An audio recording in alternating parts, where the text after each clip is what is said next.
Paramashivoham. Om Nithyananda Paramashivoham. Om Nithyananda Paramashivoham.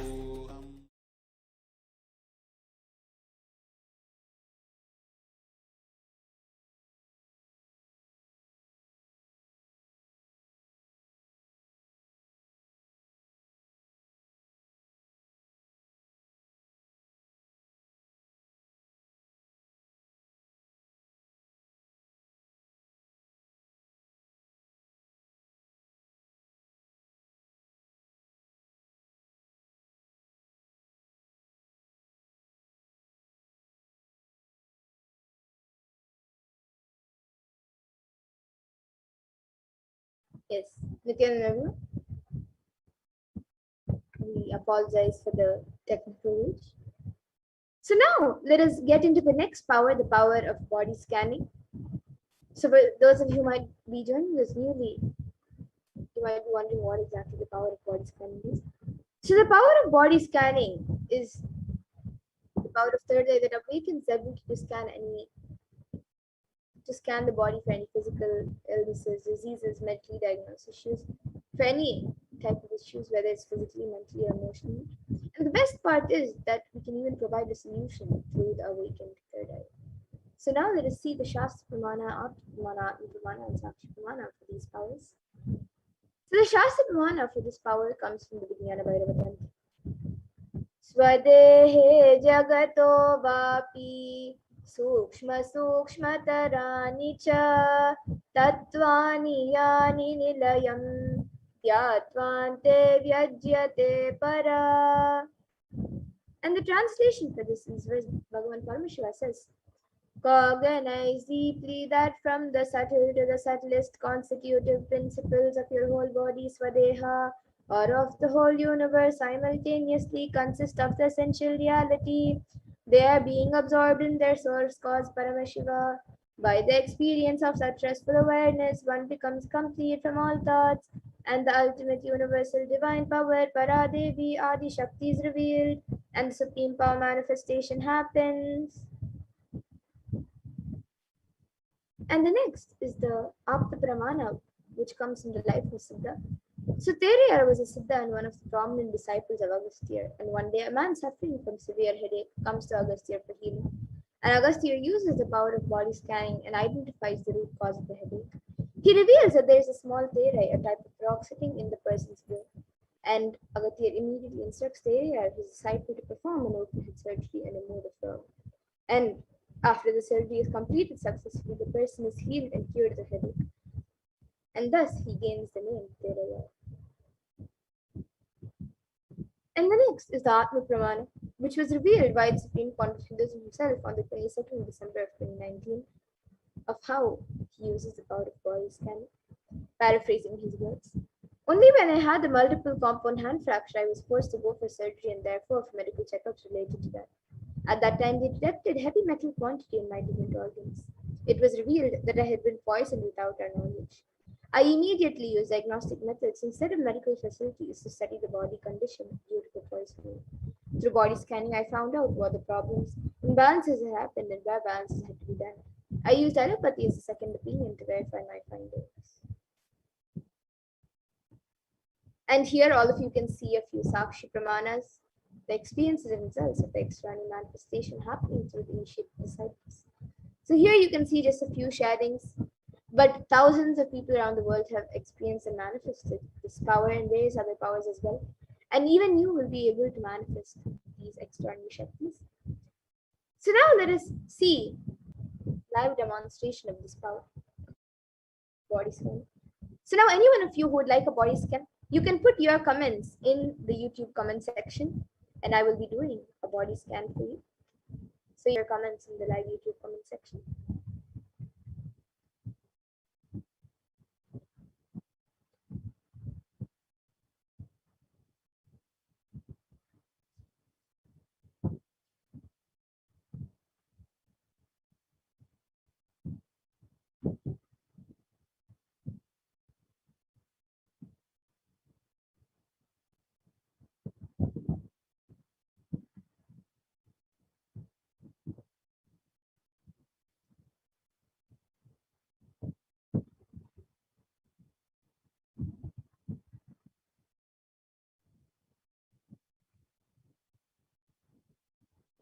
So we have a comment from Aina's Zaya who has asked, I want a body scan. How can I help to heal and regrow my teeth and also regrow and fix the enamel to be white and clean? What should I do to achieve that? Yes, I know. I'll be scanning for you. Aina's Zaya, I'll be doing a scan for you.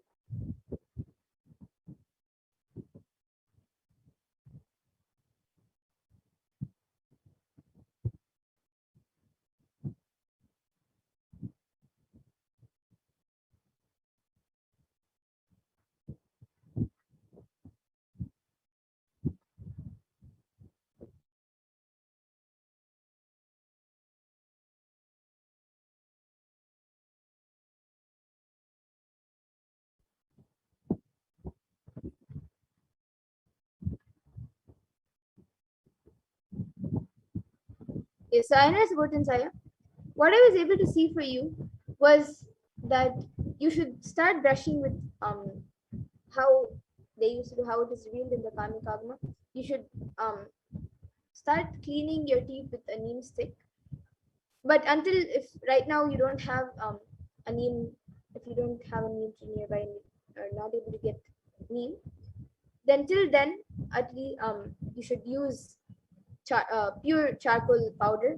You should make sure that it is like there are no chemicals or anything added. It's just pure charcoal powder. Use that in the morning, and in the night you can brush your teeth with haritaki. Just little bit haritaki. You can brush your teeth with that in the morning until you get the neem sticks. You can use charcoal and brush, and that will help in cleaning the teeth, and also it will help in fixing the enamel. So this is what I was able to see for you, Aya. And Mas Stephanie Daters has asked, now can you scan my legs and tell me can it be healed? Yes, ma, now I'll be doing a scan for you.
Yes, we apologize once again for the technical glitch.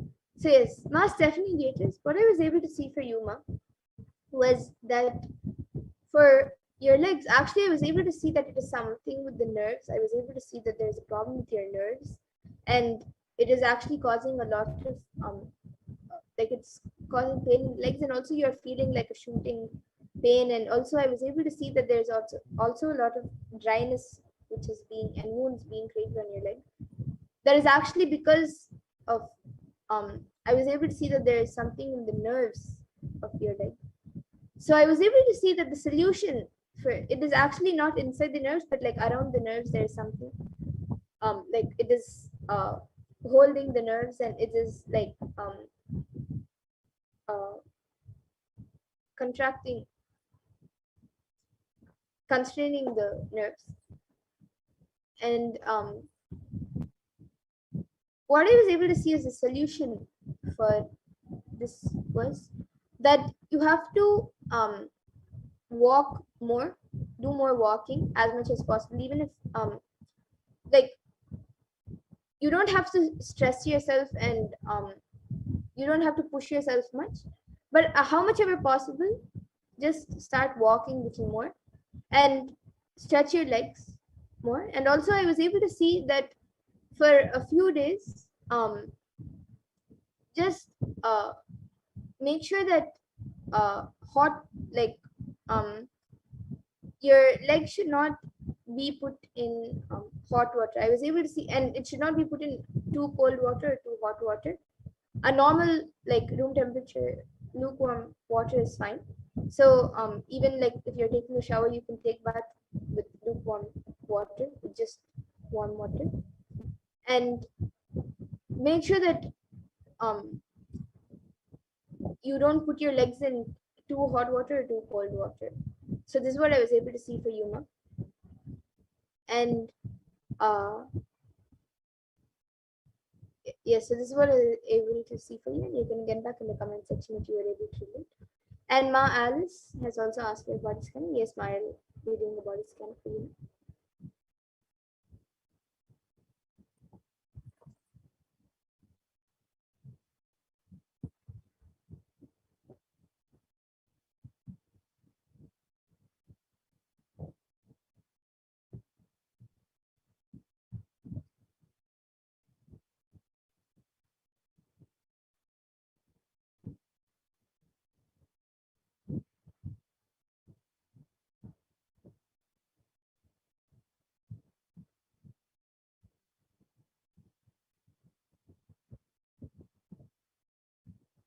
Yes, so Ma Alice, what I was able to see for you, Ma, was to lose weight, you have to have a more healthier diet.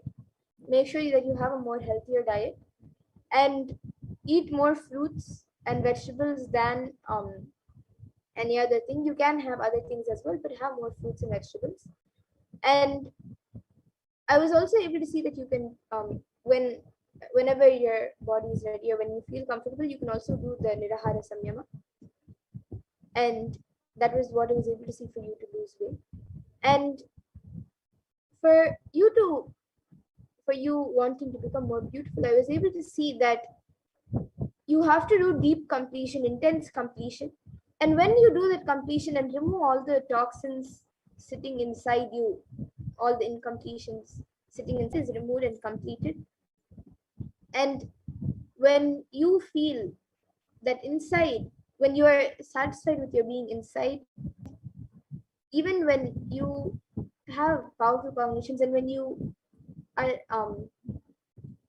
when you feel more complete and light inside, that same thing will reflect outside, and you will automatically feel yourself to be more beautiful, and actually physically also you will become more beautiful. So this is what I was able to see for you. So you can get back in the comment section if you were able to do it. And Ma Jenkwa,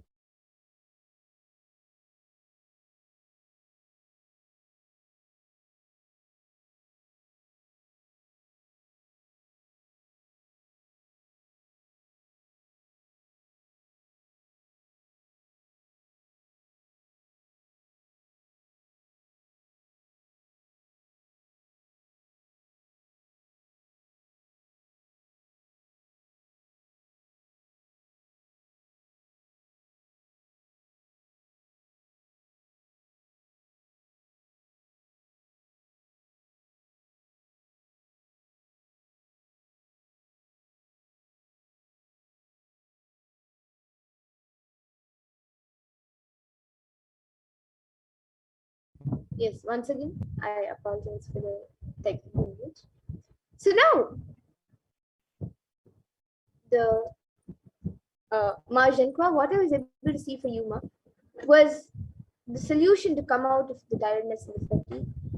I was able to see that whenever, before you go to bed and whenever you wake up in the morning, as even if you sleep at other times today, even then, before you sleep and after you wake up, just chant the Mahavakya a few times. Remember Swami your third and chant the Mahavakya a few times.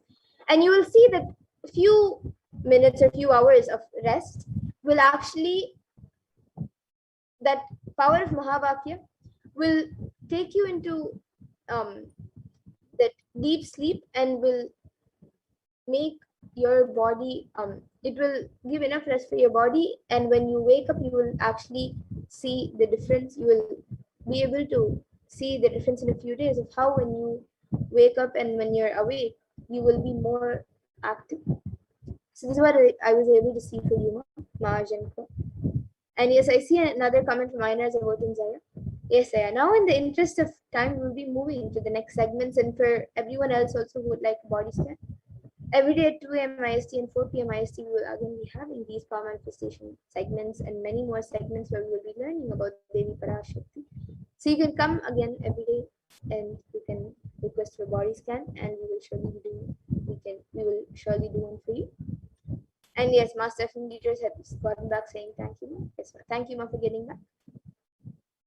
And Ma Alice has gotten back saying thank you for the scan. I have had a scan by you before, and I always feel so untouched afterwards. Thank you. I do have to complete a lot myself, and there are times I don't like myself at all. Yes, Ma. Okay, so now with that, we will now be moving to the next segments of this program where all of us will be learning about, we will be learning more about Devi Parashakti. But before that, we will be learning about the world today and the way forward of, and how Devi Parashakti has come down to guide all of us.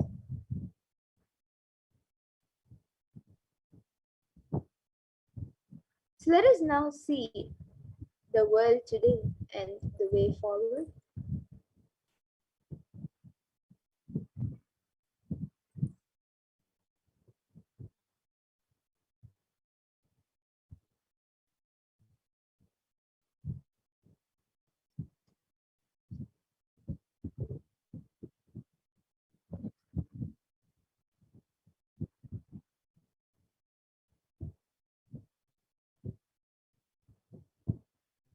So per day, an additional 0.002% of the population is getting infected by COVID-19. And the total confirmed cases of COVID-19 is 233 million. And that is about 3% of the world as of 5:54 CEST on the 1st of October 2021, including 7 million confirmed deaths. And Healthline.com states that new COVID-19 cases have risen to more than 150,000 per day in the United States. And an average population increase per day is 174,000 per day, almost 175,000 per day. So the rate of those getting infected is almost an average rate of population growth.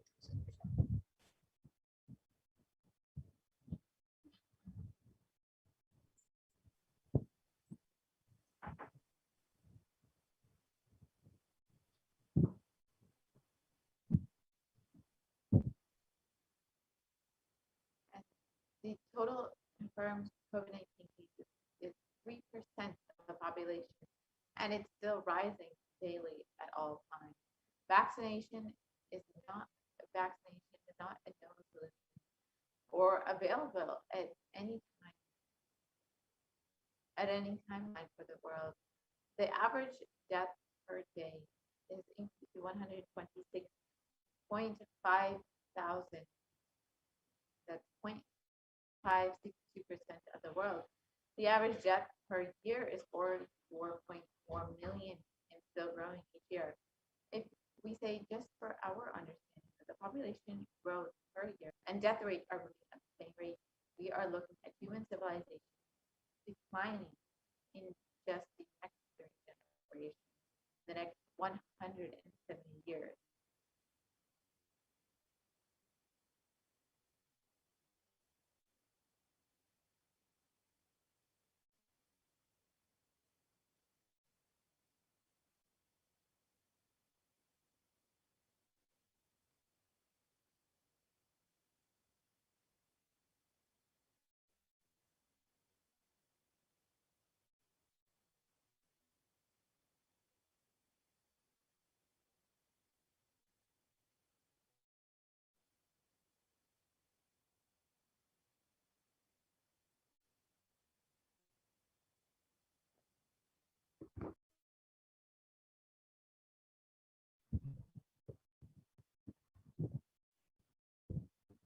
And a need of a global solution that works across all national policies is needed. And And countries across the globe in every continent are being affected by this pandemic. We need a global solution that works across all national policies because nearly every country in the world is under threat and huge death.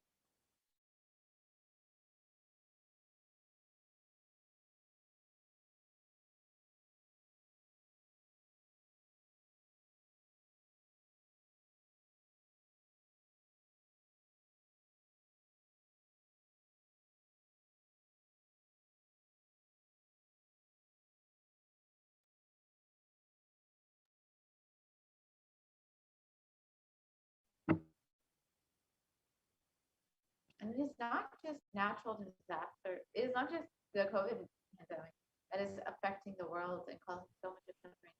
We've seen so many natural disasters over the last year. There's fires, floods, storms, or even uh, uh,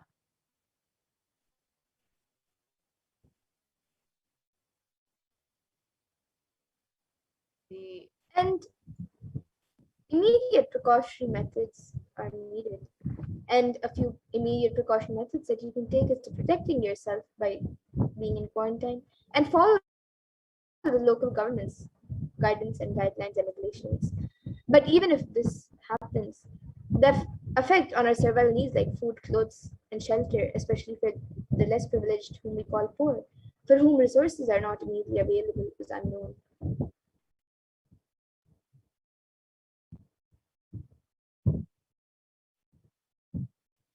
And now let us see what is the cause, what is the karma that caused COVID-19. So in the Brihadaranya Upanishad, 4th Adhyaya, 4th Brahmanam, 5th Mantra, it defines karma in a verse and it says, Yata kari yata chari tata bhavati sadhu kari sadhu bhavati papa kari papi bhavati punya punyena karmana bhavati papa papena. And the translation of this verse is as it does, it enacts. So it becomes by doing good, it becomes good, and by doing evil, it becomes evil. It becomes virtuous to good acts and vicious to evil acts.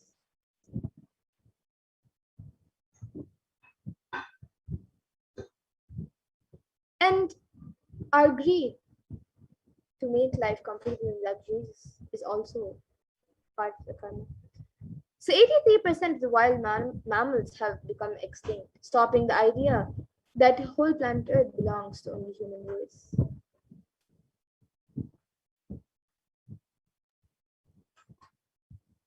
And we forgot that we share the world with others. So let us set a trend of moving to a nature-based lifestyle and let us stop torturing and killing animals and let's drop the idea that planet Earth is exclusively for us.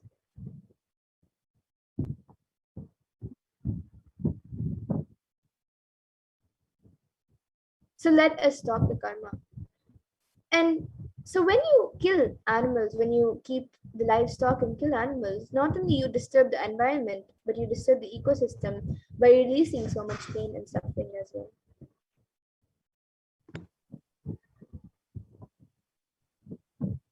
So what is the permanent solution for this pandemic? Asking the purpose of the world, the primal principle, the primary principle of the universe is let us all exist and celebrate our life. Non-violence is the ultimate natural law of life.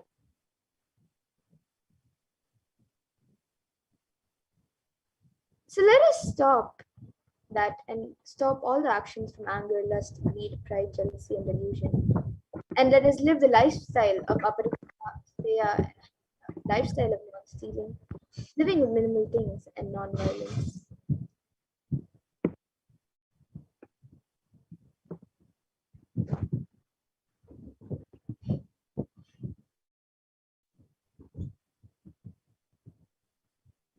And every crisis that humanity has faced, Hinduism has found solutions.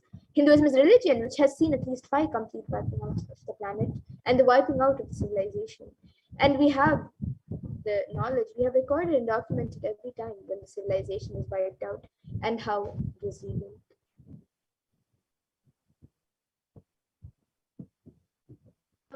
at some of the examples in history when the human civilization was completely declined, and when the incarnation was incarnated in order to save humanity, Bhagavan Vishnu incarnated to bring the Vedas and the Agamas from dark ages during the manifestation of the universe in the form of the fish, the Matsyavatara, and landed on planet Earth to give it to Lord Brahma. After the great deluge, Bhagavan Vishnu brought Manu's boat and the Veda Agamas, a whole thing, and restarted the civilization. That is why the beginning of the earliest kingdom has a fish as its emblem. Baragal is the place where the boat was brought to the land by the Matsya. From there, the whole Pandya civilization started. And during Ravana's reign, 74 people were stuck under the iron fist. Bhagavan Shri Krishna Prabhu incarnated to save the 54 Deshas from the evil reign of King Ravana. And this is detailed in the Ramayana. And Duryodhana almost led the world to their collapse with Bhagavan Shri Krishna incarnated to end this apocalypse. The Mahabharata, Bhagavan himself protected the city of Varanasi and declared, promised, I will hold and protect them, even during the Pralaya, even when the whole world was destroyed during the Great Deluge. I will hold these people in the tip of my shula.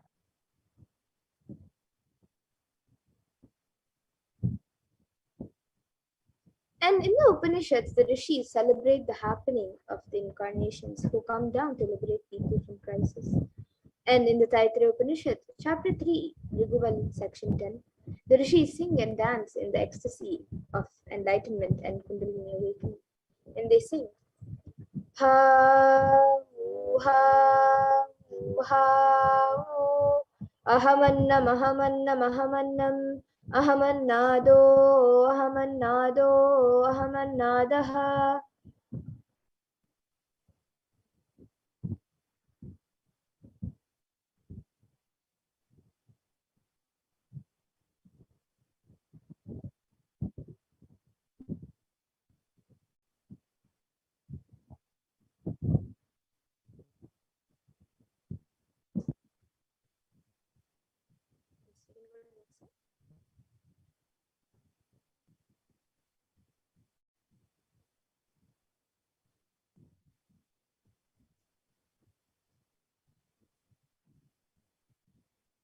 And the ultimate consciousness happening again and again and again as Acharya, as Guru, and as incarnation.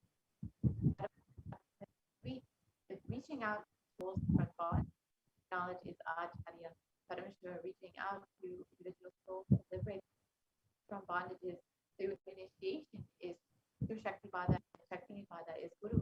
And Paramashiva reaching out to individual souls, intervening in the karma, altering it, reducing it, and deleting it, completing it, and changing the happenings of the past, present, and future is Leela, and the manifestations who do these that are incarnation. And in the Bhagavad Gita, Bhagavan Krishna also promises, Yada hidharmasya glanir bhavati bharata abhyuttanam dharmasya tadatmanam shajam.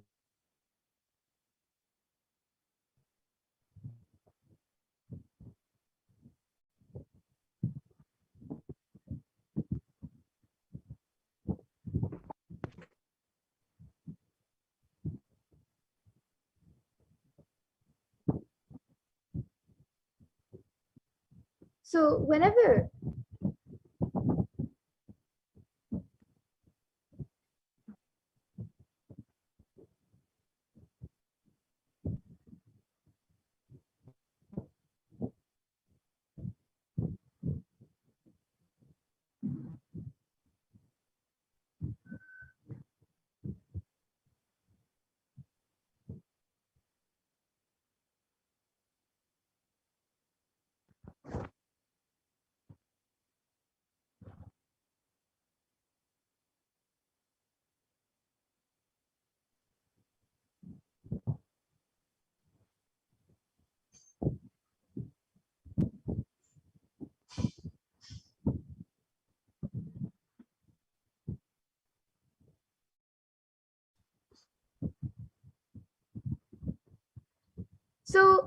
Whenever there is a decline in individual consciousness, the collective unconsciousness increases to establish the righteousness of the eternal consciousness. The signs of eternal bliss. Dharma samstapanartaya. I myself appear millennium after millennium. Sambhavami yuge yuge. So this is what Bhagavan Krishna promises in the Bhagavad Gita. So now with that, let us now learn more about the form of Devi Durga, the form of Devi Parashakti that all of us are celebrating today on the seventh day of Navaratri.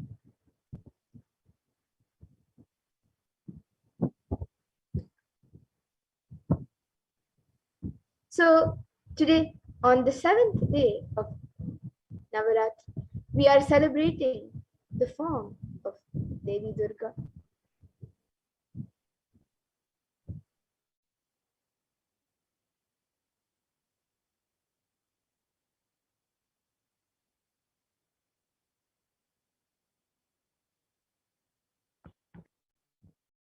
So in the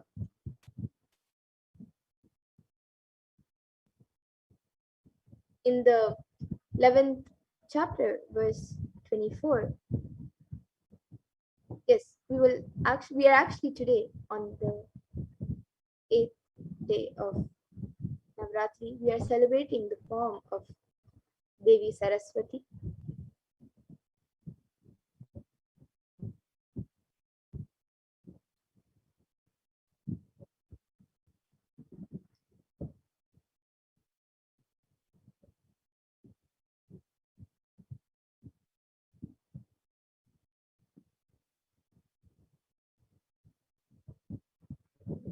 So let us now learn more about Devi Saraswati, the form of Devi Parashakti that we are celebrating today on the 8th day of Navaratri.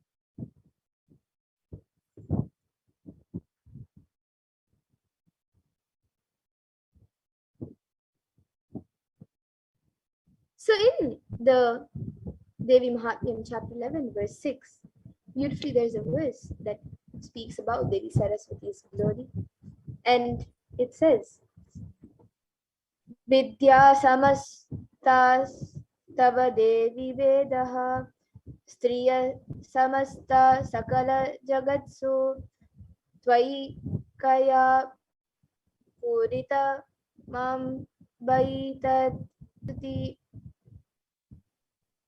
stavya para proktihi. And the translation is, all lowers are your aspects, O Devi. So are all women in the world, endowed with various attributes. By you alone, the mother, this world is filled. What praise can there be for you, who is the nature of primary and secondary expression regarding objects worthy of praise?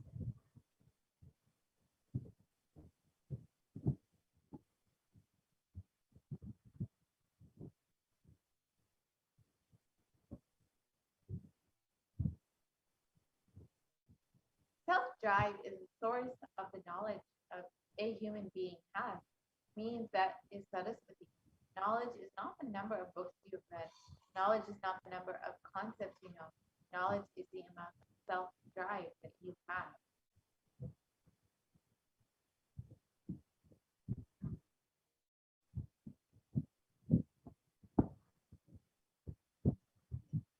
And giving the right context to the self-drive is only the job of Saraswati knowledge.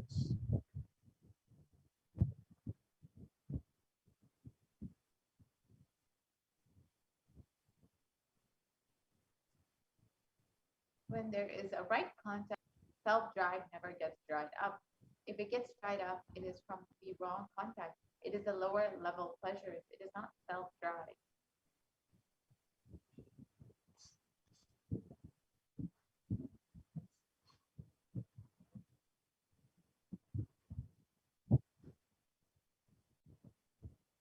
And all the knowledge, the reason for all the knowledge, reasons for all the books, reason of all the knowledge transmission mechanism is to give you the right context for your self-drive, to give the right context for your self-drive.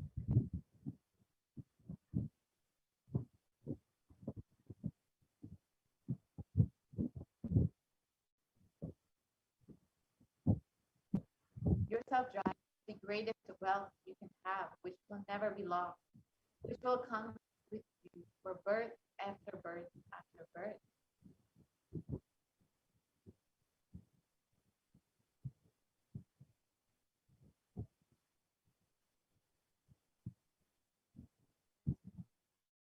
And Devi Saraswati's glory is also mentioned in another verse, and it says, Ya kundendu tusharahara davala, ya shubravasta vrita, ya veena varadanda manditakara, ya shweta padmasana, ya brahmachyuta shankara pravritihi, devam sada pujita, samam patu sarvavati bhagavati Saraswati Bhagavati Nishesha Jadyapaha.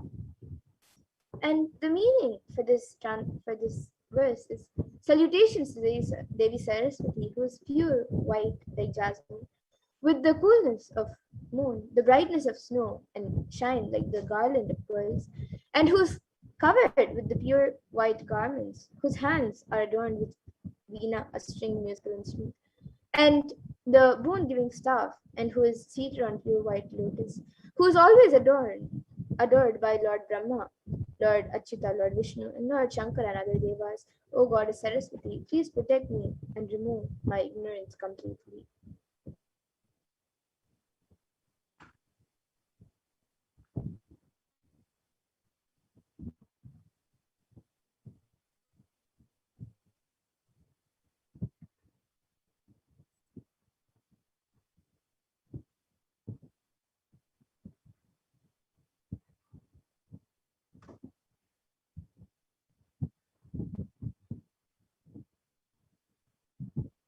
So let us now see the story from the Devi Mahatmya, Devi's Leela from the Devi Mahatmya. So finally, only two demons remain, the brothers Shumba and Nishumba. They are almost inseparable. And the Chandi called Nishumba, the younger brother, who is dearer to Shumba than life itself. Shumba represents the ego, and Nishumba is the sense of attachment, the tag along sibling, then that accompanies him everywhere. Earlier, we spoke about the ego as a sense of separate selfhood. What we call ego is a limiting function of consciousness that in Sanskrit is called ahankara, literally the I maker. It is both a process of consciousness and the product of that process, all along with the sense of its own individuality. This I making principle has the power of self-appropriation that claims things as its own.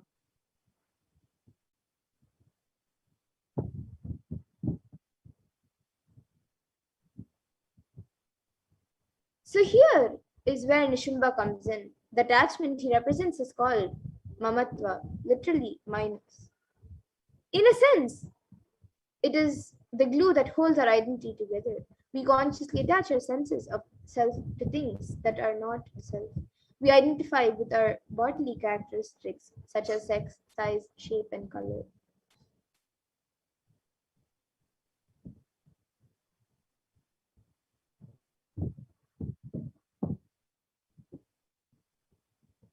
We define ourselves by our likes and dislikes, by the people in our lives and our relationship with them, by our profession, leisure activities, religious or political affiliations, and countless other factors that combine in ways to make each one of us unique. We use our life's experiences, what we do and what happens to us, to shape and reshape our identity. And so our sense of self is constantly shifting.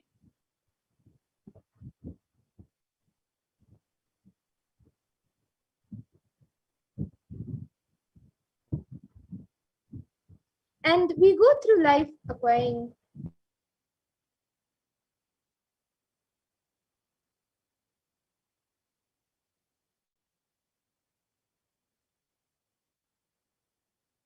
We go through life. our burden of personal identity is heavier. The more we are drained in by our defining attributes, the more we lose sight of our larger senses of self.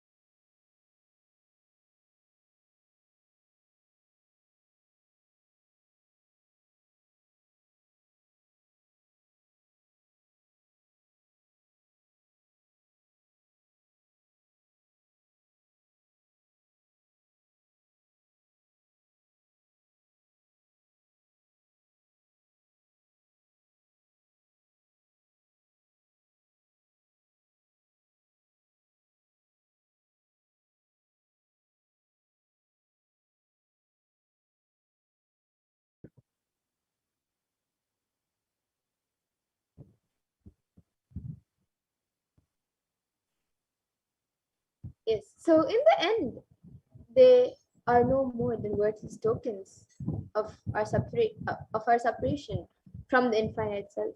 But how we hold on to them when the Divine Mother finally slays Shimba, we get a graphic image of the ferocity of the struggles. He sprouts 10,000 arms and 10,000 grasping hands. The picture of the ugly desperation illustrates just how desperate we are not to let go. This is a representation of like how we function in our day-to-day lives. This century, most of us are running around to receive certificates from everyone. That's how we recognize who we are. The certificates decide our happiness or sorrows. Going beyond these certificates only shall we find our eternal bliss.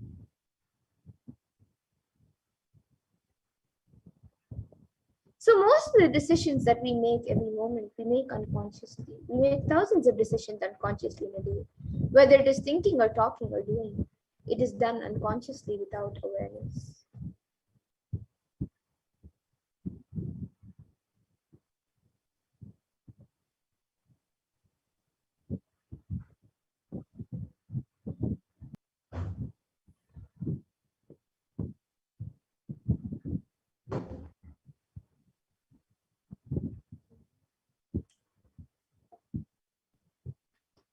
You can stop the slide share for a moment.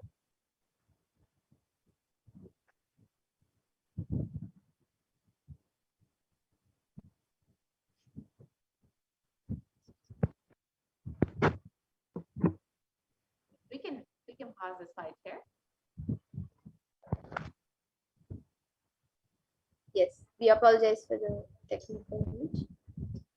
So as we saw how we take unconscious decisions throughout the day in whatever we think and do.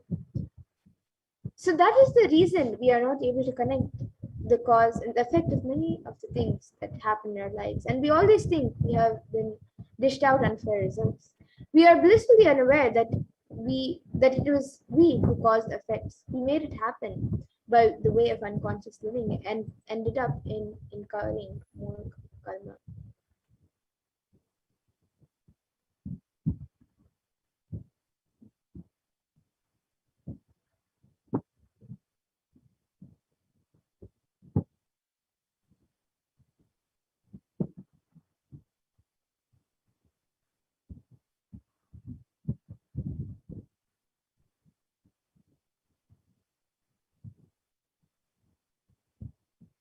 And there is a way to again and again remind ourselves not to collect karma and to live without the influence of the earlier incurred karmas. The first step is to have a clear understanding that karma is powerless in the presence of an avatar.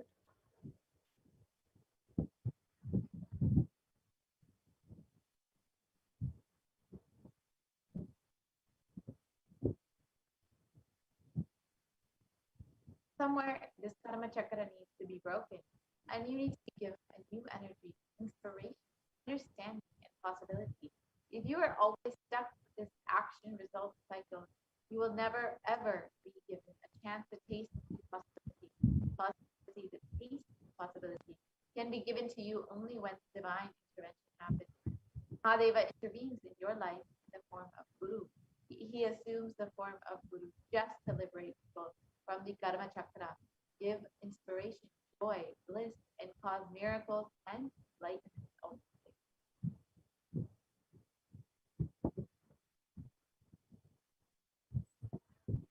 And initiation means the ideas or knowledge or clicks that bring you out of these depressive thoughts and bring you out of the influence of your karma.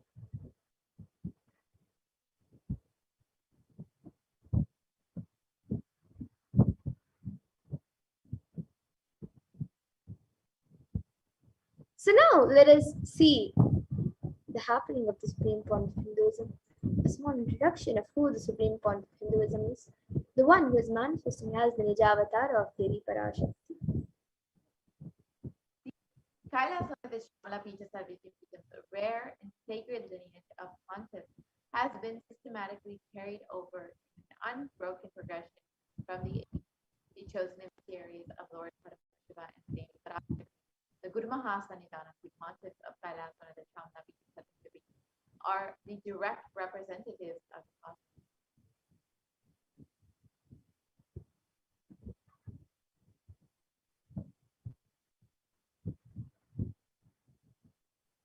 And on the 27th of April 2012, Srila Sri Nithyananda Paramashivam Paramacharya Swami was formally appointed as the 293rd Guru Mahasanidhanam of Kailasa Nithyananda Paramashivam, and as the lawful successor, descendant and inheritor invested with all the powers, duties, and obligations to perform the rituals, spiritual and religious and customary rites vested in the Kailasa and has been reviving its spiritual, religious, and linguistic epicenters to its original glory. So now, let us watch a small video on the history of the Madhurayadini, the Kailasa Nithyananda Paramashivam.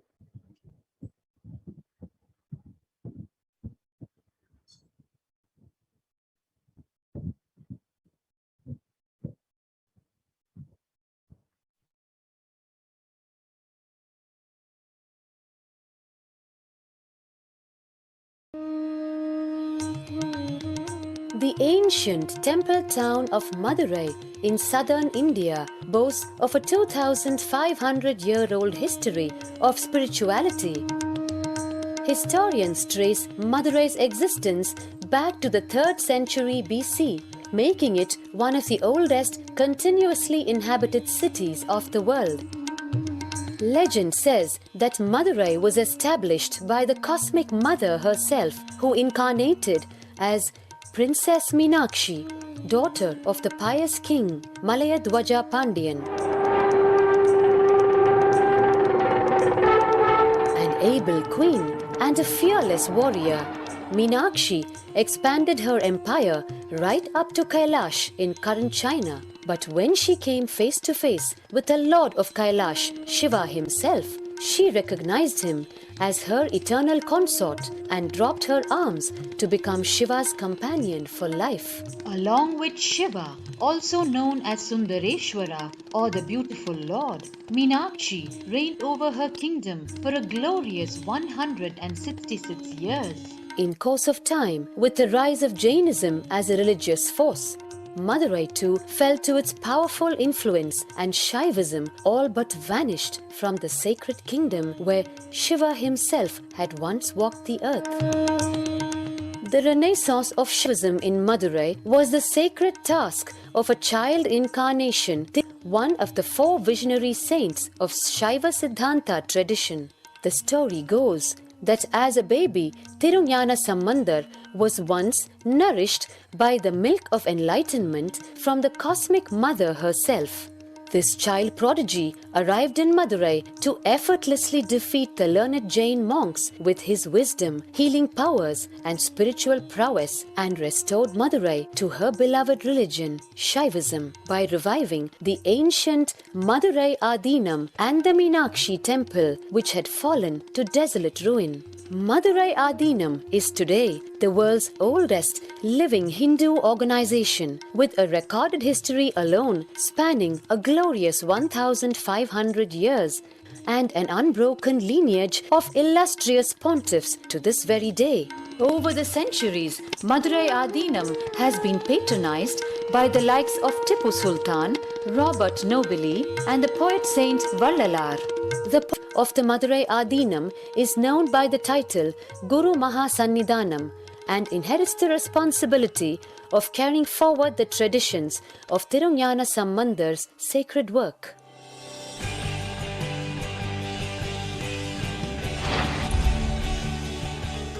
On 27th April 2012, a new era began in the history of Madurai Adinam. The 292nd Pontiff, Srila Sri Arunagirinatha Jnana Sambandha Desika Paramacharya Swamigal, guided by intuition and inducement by Lord Shiva, coronated a charismatic young saint as the 293rd Pontiff of the Madurai Adinam. An accomplished yogi, a pragmatic social visionary, and an adept in mystical sciences. His Holiness Paramahamsa Nithyananda is revered as a divine incarnation by millions worldwide. Within weeks of his ascent to the sacred throne, he brought about sweeping changes to the Adinam, including the renovation of the ancient monastery, Annadan, free food for thousands every day, free medical camps, yoga classes, scriptural study, spiritual healing, and meditation programs. The traditional Adinam now has a website, and thousands participate in the morning worship and spiritual talks via live streaming and two-way video conferencing. Vast properties belonging to the Adinam are being reclaimed from illegal encroachment. Its numerous temples are being restored to sanctity, and the neighboring villages are being adopted, with basic amenities, education, and medical care being provided for all. His Holiness dreams of an authentic Vedic Renaissance, for which India has already waited too long. Here, I take the commitment of making Madurai Adinam as an international religious organization.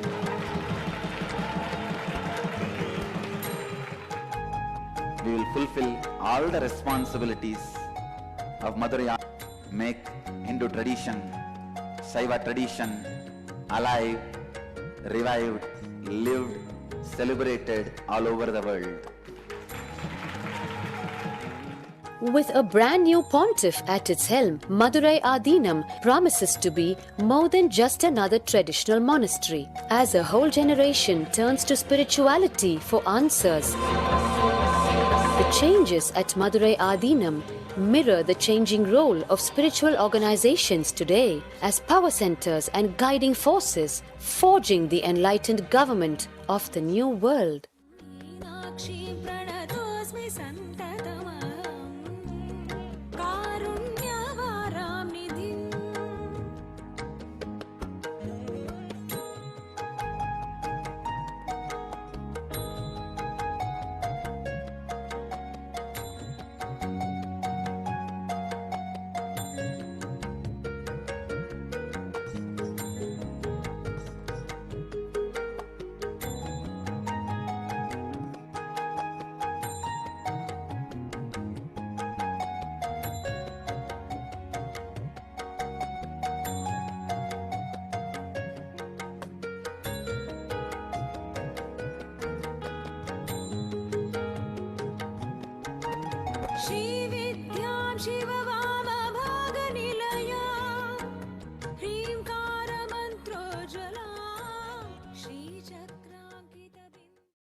is the predecessor to the Supreme Pontiff of Hinduism in the esteemed Guru-based tradition of the kingdom of the Kailasana, the Vadashanta Shamana, the kingdom, the Madhuri Adinam, since 2012, and to the 292nd Guru Mahasanidhanam, the divine vision of Bhagavan Shiva and Devi Meenakshi, who both instructed him to coordinate the avatar as successor to 293rd Guru Mahasanidhanam.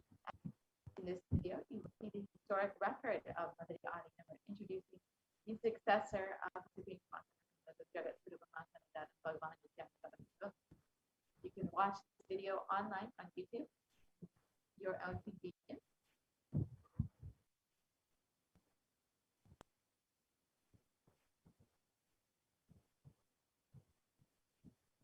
And here you can all see pictures of the Supreme Pontiff of Hinduism being coordinated as the 293rd Jagadguru Mahasanidhanam of the Kailasana of the Shamala Pita 7 feet.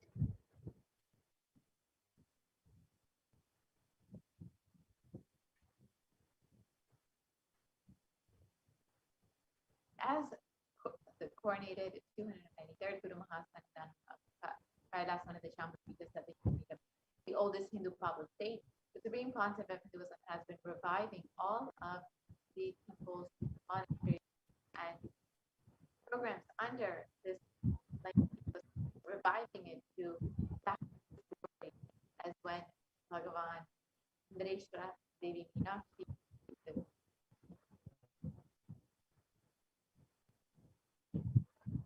And the Supreme Pontiff of Hinduism has also been declared as the successor of the Arunachala Savanipeetham by his Guru Parampara at the age of 16 on the 24th of May 1994.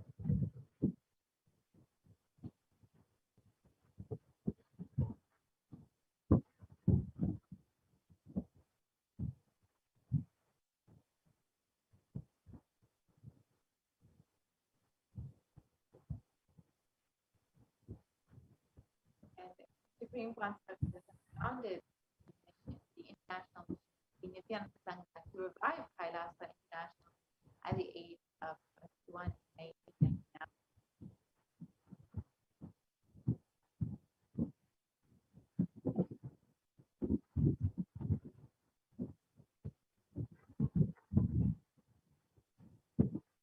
And the Supreme Pontiff of Hinduism founded the Adi Kailasa Sarvagnipeetham at the age of 24 on the 4th of November 2002.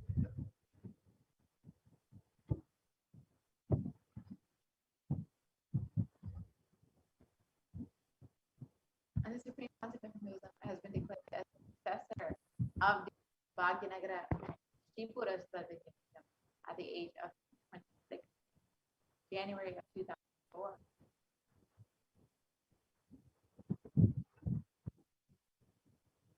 And Supreme Pontiff of Hinduism has been coordinated as the incumbent emperor of the Suryavamsha Srangi Samrajyam of the Suryavamsha lineage at the age of 26 on the 31st of December 2004.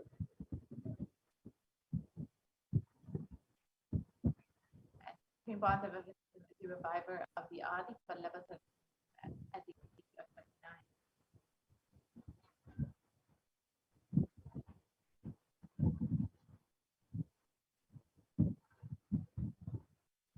And the Supreme Pontiff of Hinduism has been coordinated as the successor of the Kashi Sarvagnipeetham at the age of 30 in 2008.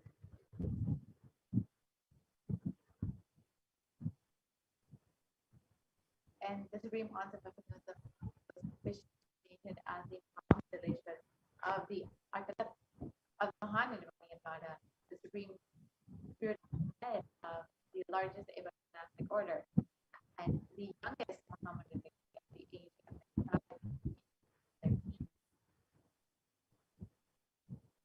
And the Supreme Pontiff of Hinduism at the age of 35 in 2013 was declared as the Acharya Mahamandaleshwara of Tattalakada, the oldest monastic order in Hinduism, by the Acharya Mahamandaleshwara Sukadevanandaji, the then incumbent spiritual leader. And at the age of 36, the Supreme Pontiff was coronated as the Guru Mahasanidhanam of the Tanjavur Adi. And the Supreme Court of Hinduism has also been coronated as the Guru Mahasanidhanam of Thiruvarur Radhinam at the age of 36 in 2014. And at the age of 36, the aspiration was coronated as the Guru Mahasan of the Vedanayam Adinam.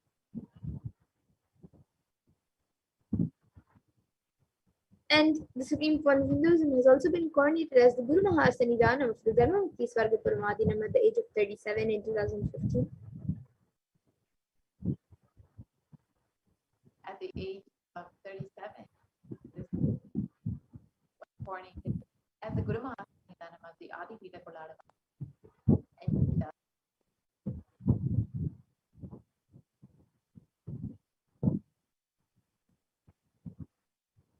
The Supreme Pontiff of Hinduism has been elected as the Supreme Pontiff of Hinduism by a congregation of over 1,000 Hindu pontiffs or leaders. At the age of 36, you can see the photos of various Hindu leaders and heads coronating the Supreme Pontiff of Hinduism, recognized as Avatar, the 2008 incarnation of Paramashivoham. And Supreme Court of Hinduism is revered as the most prolific, most viewed Guru in the digital world and is read and watched by 1 billion plus followers of Hinduism around the world.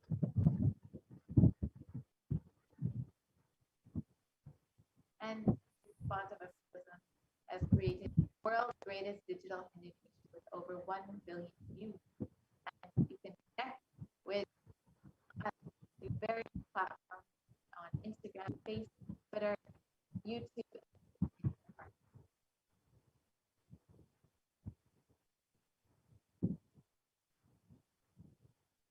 And the Supreme Court of Hinduism has worked for 26 years relentlessly and has contributed humanitarian services and initiatives throughout these years. And these initiatives include free vegetarian food banks, medical services, natural disaster reliefs, women empowerment initiatives, conflict resolution and peace initiatives, and also sustainable Hindu practices through various international agencies and bodies. And the Supreme Pontiff authored 100 books, 1,000 articles in 3 languages, including English, Tamil, and Sanskrit. It's been translated into 50 languages with over 1,000 titles. Here you can see some of the books in English, French, Tamil, and Spanish, which are freely available online for anyone to download and read to be enriched by the teachings of the Supreme Pontiff.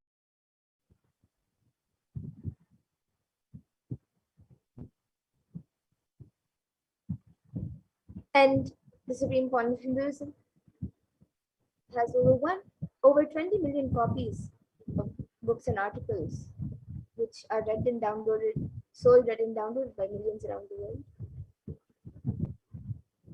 And the Supreme Pontiff of Hinduism established the largest Hindu library with over 1 million books, 1 million manuscripts, and over 20 million digital books, and has contributed over 10,000 hours of discourses, which are freely available online on YouTube for anyone to enjoy, and has over 1 billion views on social media. And the Supreme Court of Hinduism has been is respected as a commentator of all sacred scriptures such as Upanishads, Bhagavad Gita, Shiva Sutras, Brahma Sutras, Yoga Sutras, Ashtavakra Gitas, Jain Sutras, and much more. And the Supreme Pontiff of Hinduism is honored as a leader of Hinduism, the most awarded internationally recognized leader. And most recently, the Supreme Pontiff of Hinduism has been by the California State Senate, and Kailasa has been recognized as sovereign state of Kailasa, and the Supreme Pontiff he has earned recognition by the California State Senate January 3rd as Nithyananda Day to recognize the immense contribution the Supreme Pontiff of Hinduism has contributed to humanity over the last 27 years.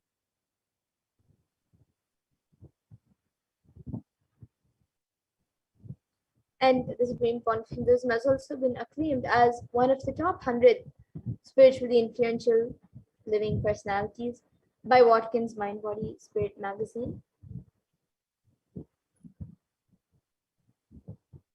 The the Supreme Pontiff of Hinduism is the reviver of the sovereign order of Kailasa, led by the Supreme Pontiff of Nithyananda order of monks, nuns, and Hindu diaspora all over the world who are working for global peace and to give the super conscious breakthrough to humanity.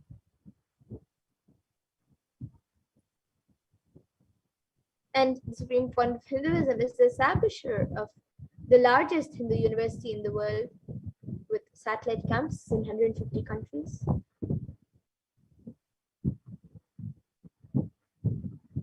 Supreme Pontiff of Hinduism is the establisher of 1,000 plus Kailas and 19 ecosystems.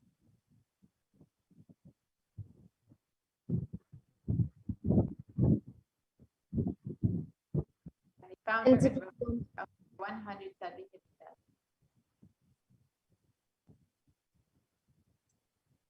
And various heads of various akadas and maths have spoken about the Supreme Pontiff of Hinduism. And the late Mahant Narendra Giriji Maharaj, the president of the largest apex body of Hinduism, Akhila Bharatiya Akada Parashakti, the group of 13 akadas and over 2 crore sadhus, monks in India, welcomes the Supreme Pontiff of Hinduism, Jagadguru Mahasanidanam, Bhagavan Nithyananda Paramashivam, as one day the Supreme Pontiff of Hinduism, Jagadguru Mahasanidanam, Bhagavan Nithyananda Paramashivam, Swamiji, is going to be called the Vishwa Guru, the Guru of the whole world. And he is going to be the spiritual guide for the world, and peace will spread in the whole world. People are not yet aware of the energy of Swamiji in reality. Swamiji is the Swarupa, form of Bhagavan, God, and we are offering our prayers not just to a Guru, but to an embodiment of Bhagavan. I am sure that Swamiji must have done intense penance, tapas, in his childhood and merged into God, as a result of which he is expressing this divine power of God.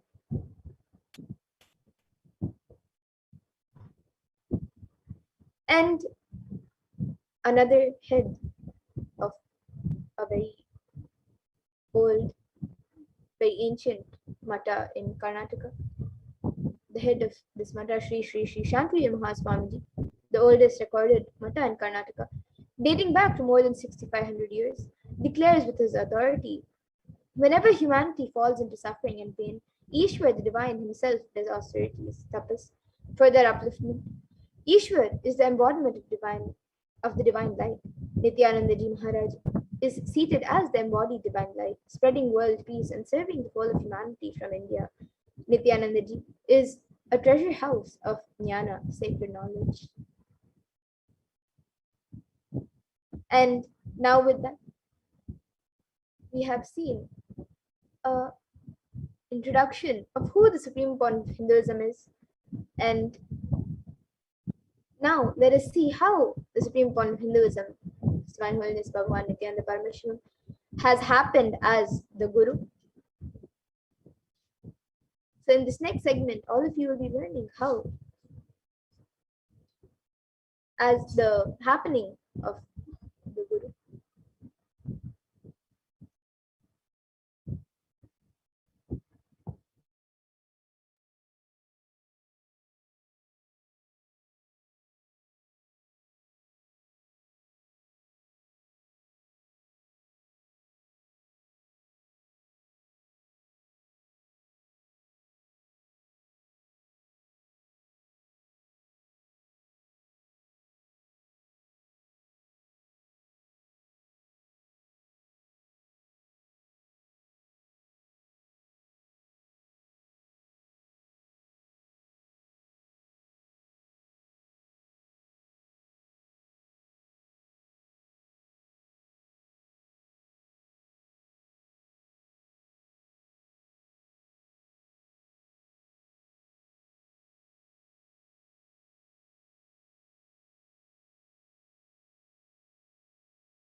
Nithyananda.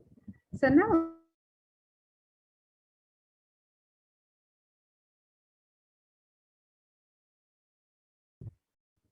Bhagavan Sri Nithyananda Paramashivam is happening as a guru in all of our lives.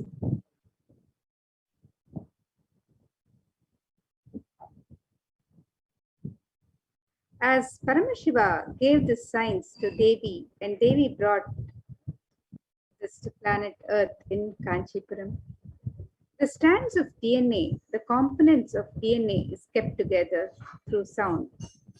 So what kind of a sound is used to bind your consciousness and DNA strands together?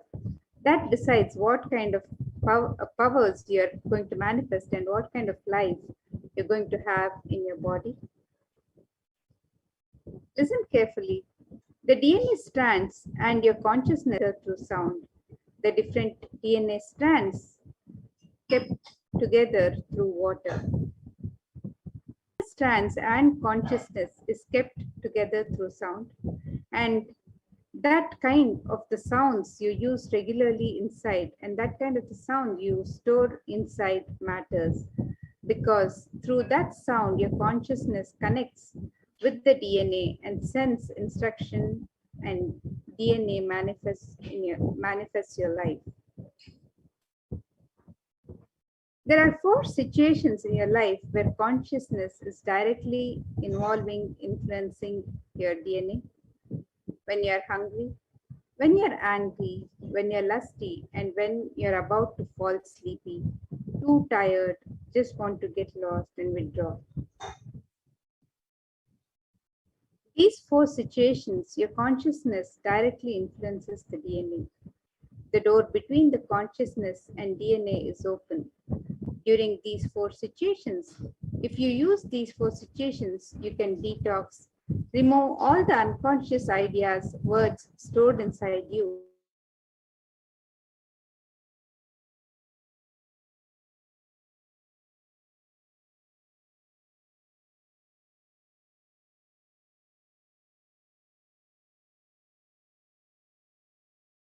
Together.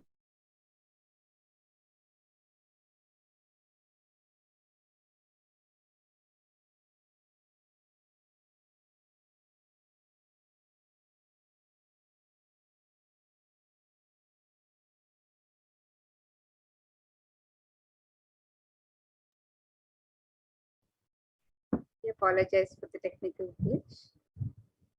Yes, the good news is you can replace the old sounds through which your consciousness and DNA strands are tied together, connected together.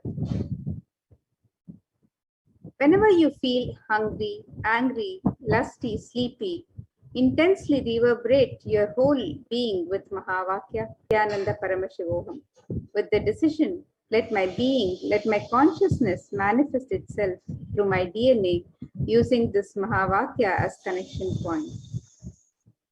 Anyone who decides to use Mahavakya to connect your consciousness and DNA will have the ultimate superconscious mutation. You will manifest health, you will manifest wealth, you will manifest beautiful relationships, you will manifest blissful life, you will manifest knowledge, you will manifest Paramashiva Jnana, the ultimate powerful cognitions, and Paramashiva Vijnana, the ultimate applied science of Paramashiva and all the powers. When you're hungry, see how the consciousness is reacting over the DNA. When you're angry, see how the consciousness is reacting over your DNA. When you're lusty, see how the consciousness is reacting over your DNA. And when you're sleepy, see how the consciousness is reacting over your DNA.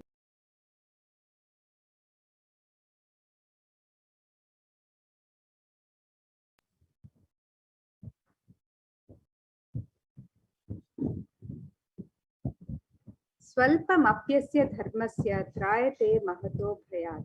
Even if you practice very little, huge problems will be destroyed. And this is the science given by Bhagavan Sri Krishna himself from the Bhagavad Gita.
We apologize for the technical glitch. We'll now be watching a video where Swamiji has given us the science of making the conscious manifestation and how that is the true freedom. The conscious manifestation is the true freedom. So let us watch this video where Swamiji has spoken about the science. Possibilities are from your consciousness. Your consciousness is the source of all your possibilities. Your mind is the source of all your probabilities. Understand? All your possibilities are from your consciousness. Your consciousness is the source of all your possibilities.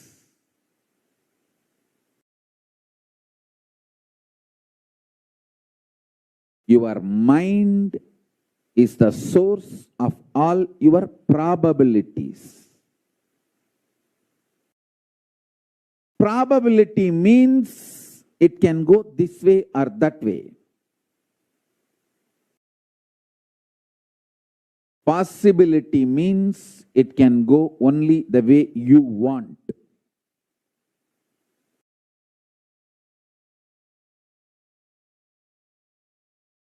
Choosing.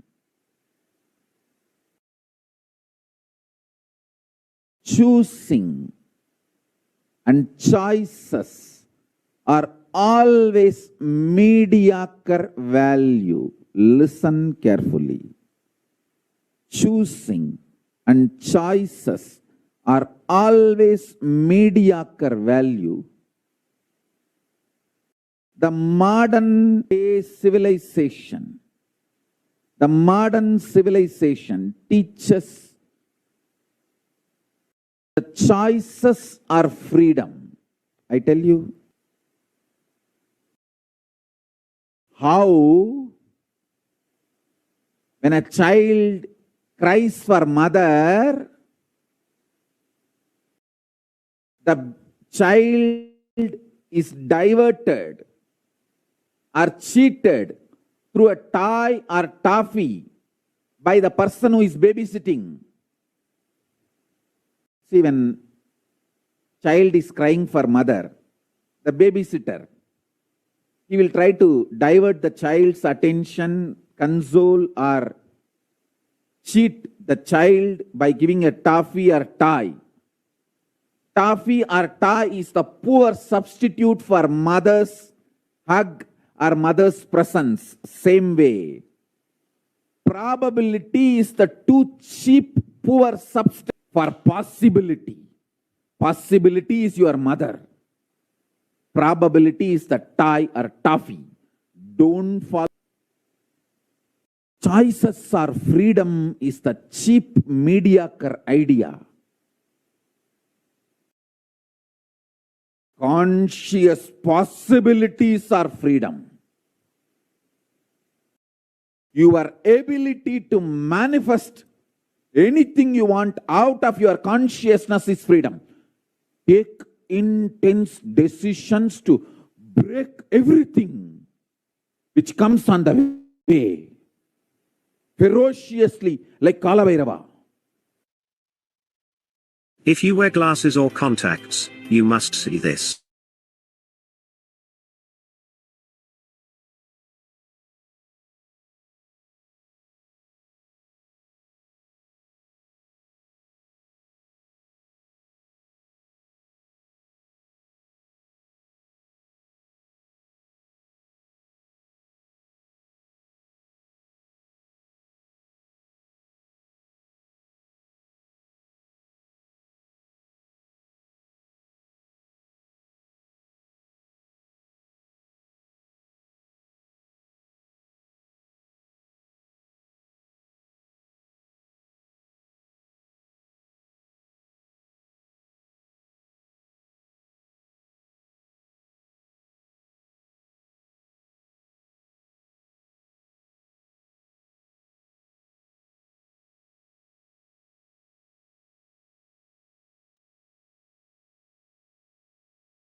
absolute love for you, sincere love is the reason I am revealing this technology to all of you.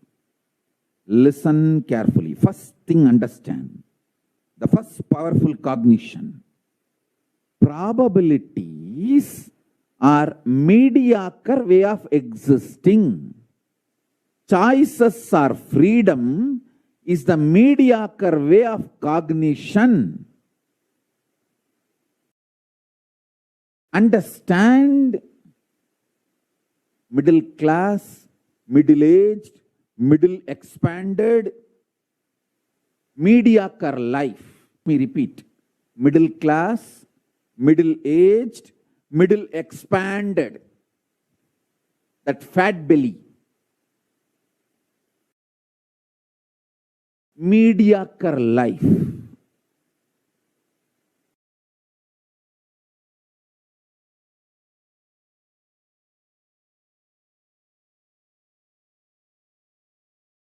Cognizing choices are freedom.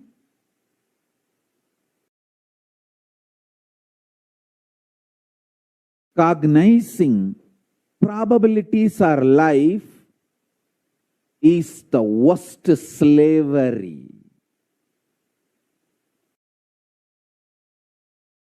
Most stupid, cheap, mediocre existence.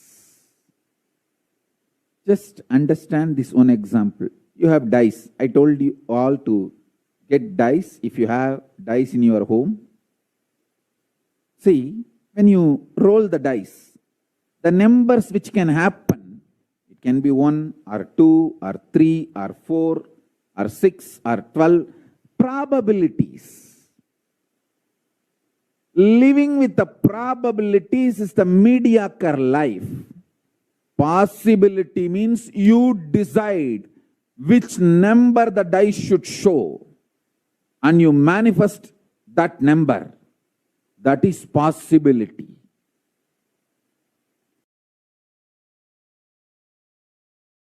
Listen carefully.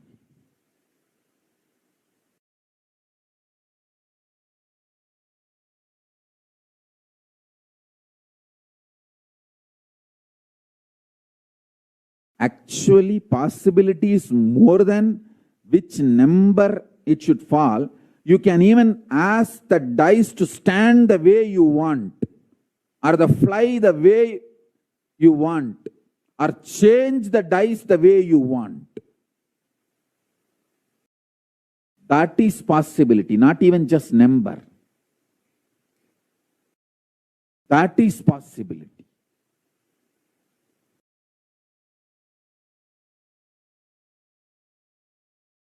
Anything you can imagine or visualize, if you are able to just print, like treat your consciousness and pull it out. That is what I call science of manifestation, and it is possible for you, each one of you, if you are just able to hear what I am talking and think, and even if you feel, oh, that is not for me, whether you accept what I am saying or don't accept what I am saying, if you are able to hear what I am saying and the English Oxford Dictionary meaning of what I am saying, I tell you, it is possible for you. Human consciousness is mirror of my own consciousness. Human consciousness is extension of Paramashiva's consciousness.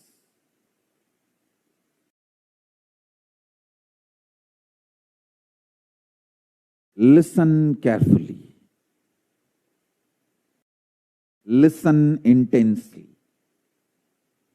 Maya, delusion,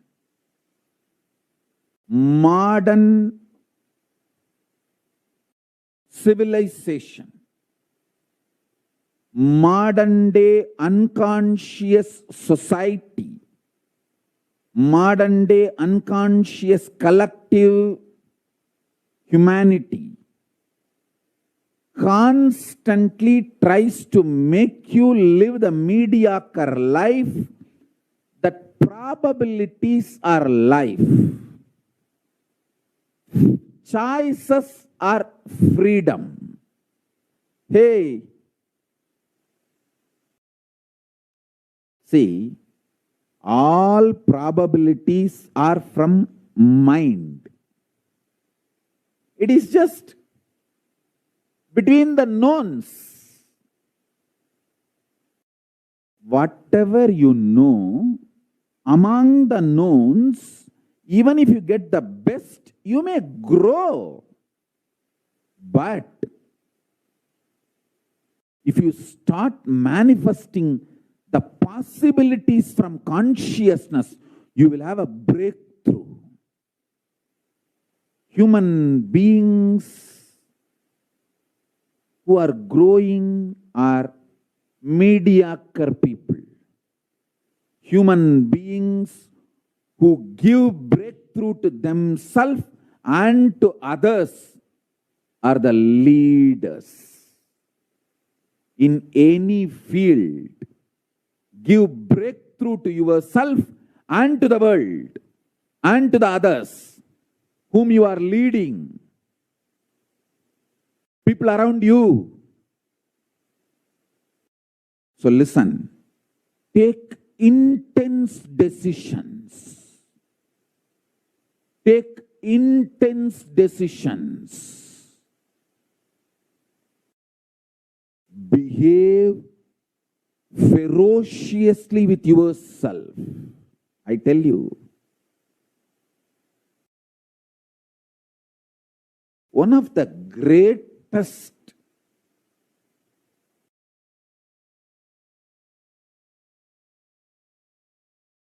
lesson I learned in my life is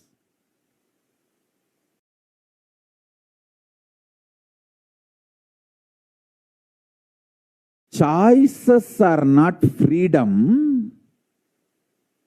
Ability to manifest what you want is freedom.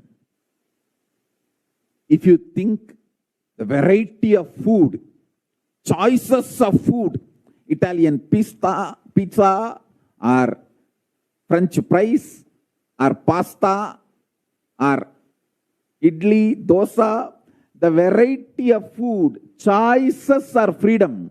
You are mediocre. If you know you can 3D print your body without any need of any food from external source, not only you can 3D print your body as you want from your consciousness, you can keep it excited, joyful, without any input from outside. This is possibility. Possibilities are freedom. Understand? I tell you, even one or two possibilities you start manifesting, you will see, oh God, how big is this life?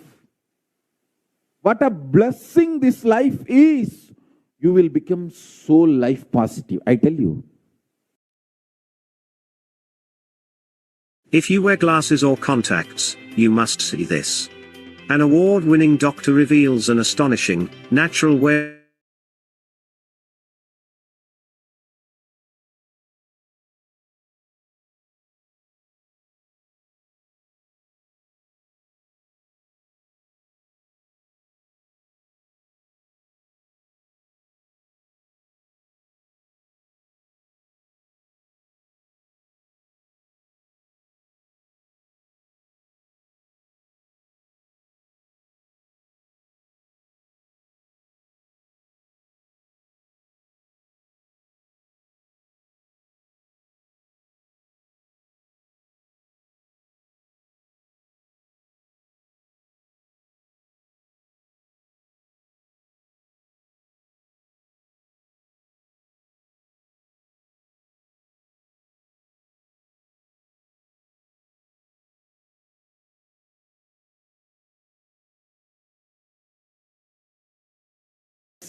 its possibilities.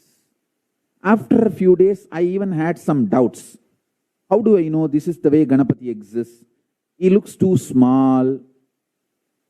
Then I decided, you see, some form he exists. That much I know. Whatever form you exist, O Ganapati, I am worshipping you through this. That is the conclusion I came to.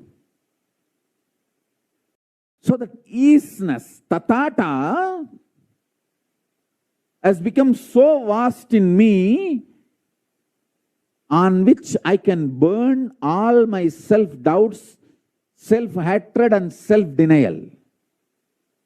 The fire is become larger than the items I can dump on it. So the fire won the game. The fire of possibility, easiness, was more powerful than the dumping, damn self-doubts, self-hatred, self-denial. In all your life, in every one of your consciousness, the self-doubt, self-denial, self-hatred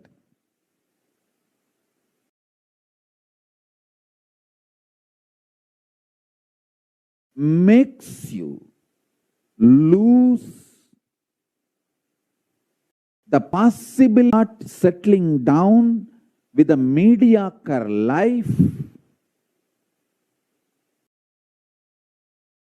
You start settling down for the mediocre lifestyle, just playing with probabilities. Stop it. Don't stoop to that level. Stop it. To all my disciples, I give the first and foremost command. This is the first commandment.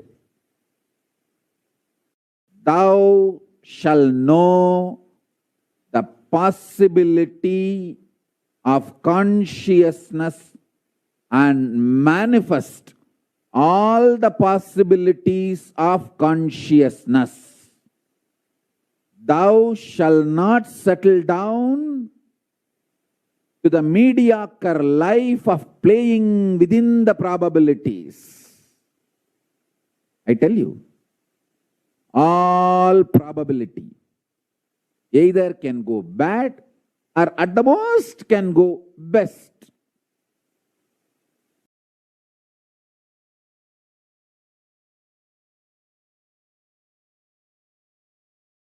Probabilities cannot give breakthrough.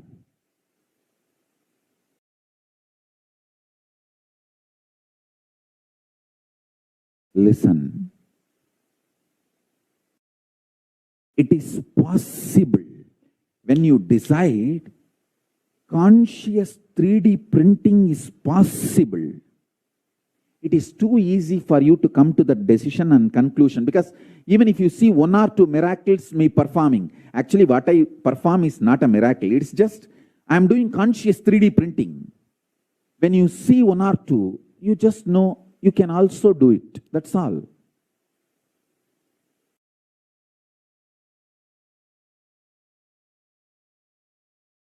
That's all.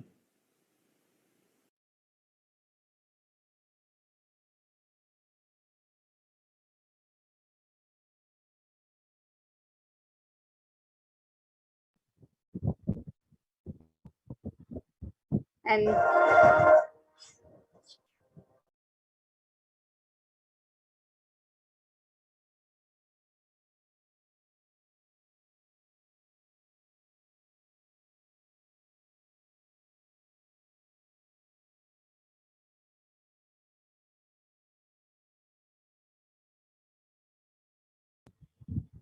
And with that understanding of the science of superconscious manifestation, let us now move into the next segment of this program, where we'll be learning more about the various celebrations and sacred rituals happening in the Nithyanandeshwara Paramashiva Devalayam in the Adi Kailasa Nithyananda Peetham, and let us learn more about the various offerings and sevas we can offer to Devi Parashakti during these celebrations of Navaratri.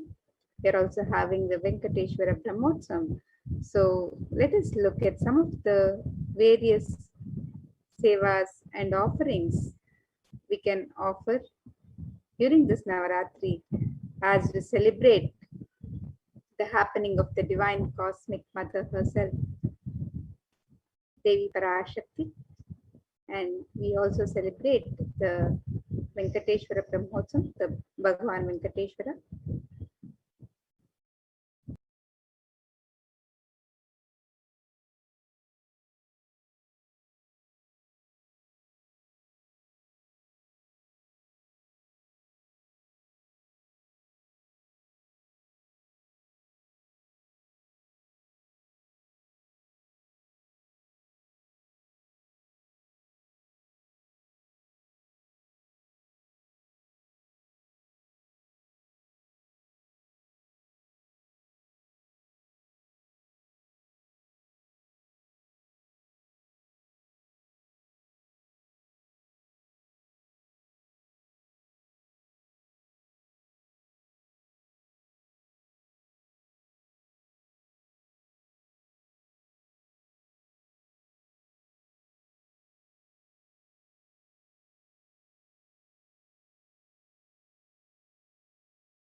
So today, as we get ready to celebrate Devi Parashakti on this 8th day of Navaratri celebrations, let us look at some of the various offerings and sevas that we can offer to Devi Parashakti at the Nithyanandeshwara Paramashiva Devalayam in the Adi Kailasa Nithyananda Sarvagnya Peetha. And during these Navaratri celebrations, we are celebrating the manifestation of Devi Parashakti in her various forms and manifestations. So on day 1, we celebrated the manifestation of Devi as Rajarajeshwari. On day 2, we celebrated the manifestation of Devi as Devi Meenakshi. And on day 3, we celebrated Devi Kamakshi.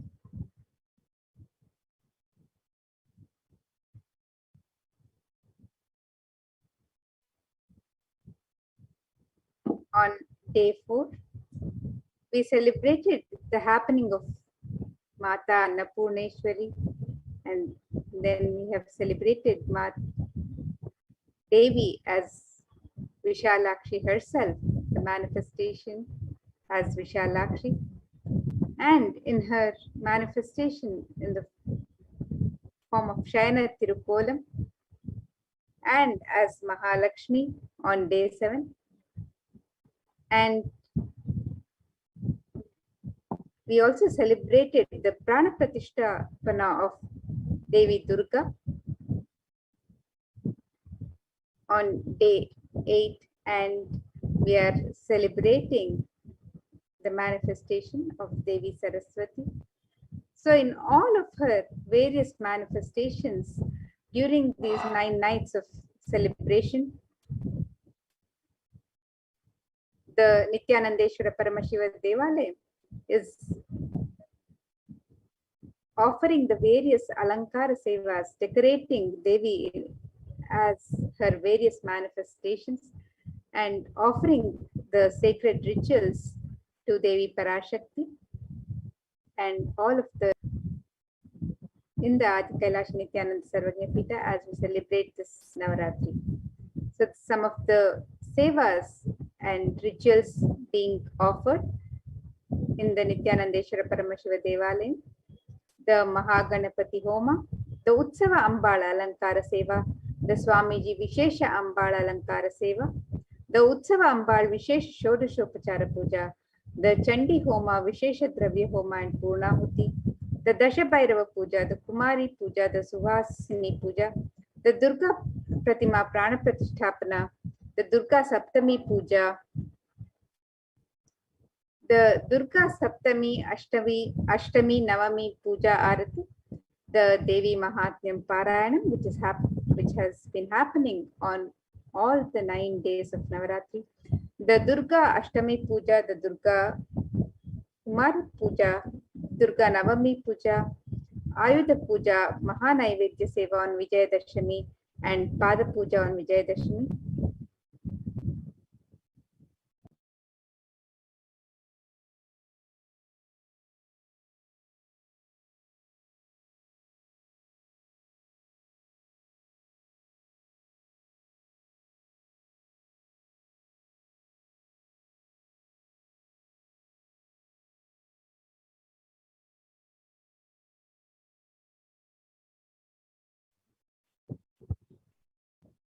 And then we have the Tulabharam on Vijayadashami, the Utsava Venkateshwara Alankara Seva for Bhagavan Venkateshwara during this Venkateshwara Brahmotsavam, and the Utsava Venkateshwara Navakalashabhishekam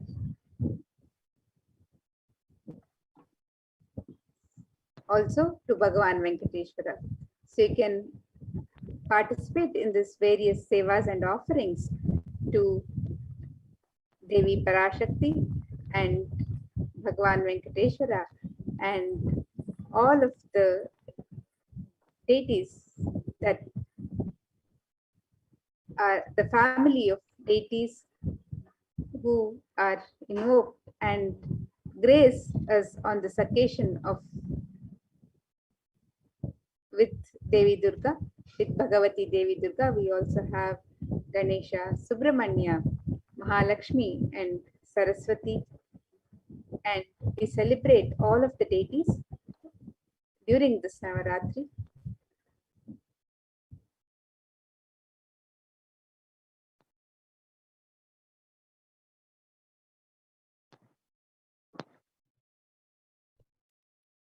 We have this Alankara Seva. The Alankara means the decoration and also that which causes the deep sense of fulfillment. Alamkara, Alamkaroti iti Alankara. So the Alankara Seva, the cost is $508 US.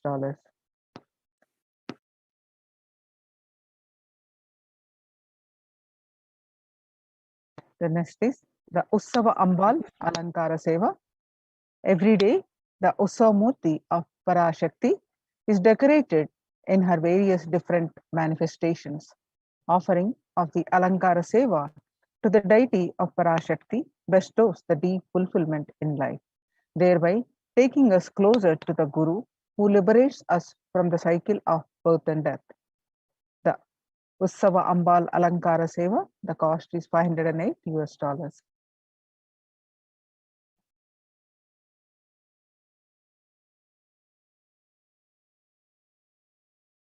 The next is Swamiji's Vishesha Ambal Alankara Seva. Every day, the Sachalamurti of the Supreme Pontiff of Hinduism in the Garbha Mandir of the Nithyanandeshwara Paramashiva Devalayam is decorated in the various manifestations of Parashakti. Offering of the Alankara Seva to the deity of the Supreme Pontiff of Hinduism bestows the deep fulfillment in life, thereby taking us closer to the Guru who liberates us from the cycle of birth and death.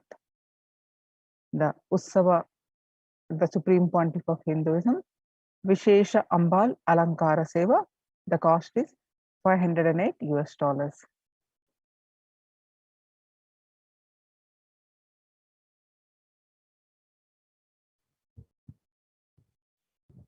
The next offering during the Ratri is the Utsava Ambal Vishesha Shodashopachara Puja. The Utsava Murti of Parashakti is decorated in her various manifestations and is worshipped with the 16 offerings that are favorite to Parashakti. As a part of it, a special Samputita Archana will be offered with the 100 names of her manifestations describing her divine qualities. Samputita Karana is unique to the Shakta Sampradaya, where two mantras are merged together to offer worship. A select verse from the Devi Mahatmyam will be merged with the 108 names, and the Archana is done. So you can make this offering of the Utsava Ambal Vishesha Shodashopachara Puja, and you can register for this seva on the website www.kailasamailer.com/sevas, and the cost of this seva is 1,008 US.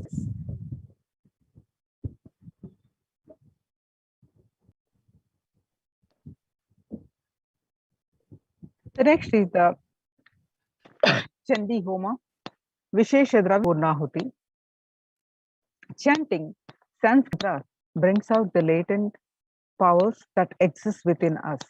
Sanskrit mantras, when chanted by power manifestators, Dvijas, are those who are reborn from the Shaktipata of the Paramashiva. They manifest intense life positive blessings, literally clearing the air of any fire. To have the cosmic permission to invoke Chandika Parameshwari in the Agni and worship her. While chanting the Devi Mahatyam, the fire ritual demands the japam or incantation, the chanting of the Devi Mahatyam to be repeated 10 times to bring a cosmic allowance to invoke Chandi Devi in the Agni.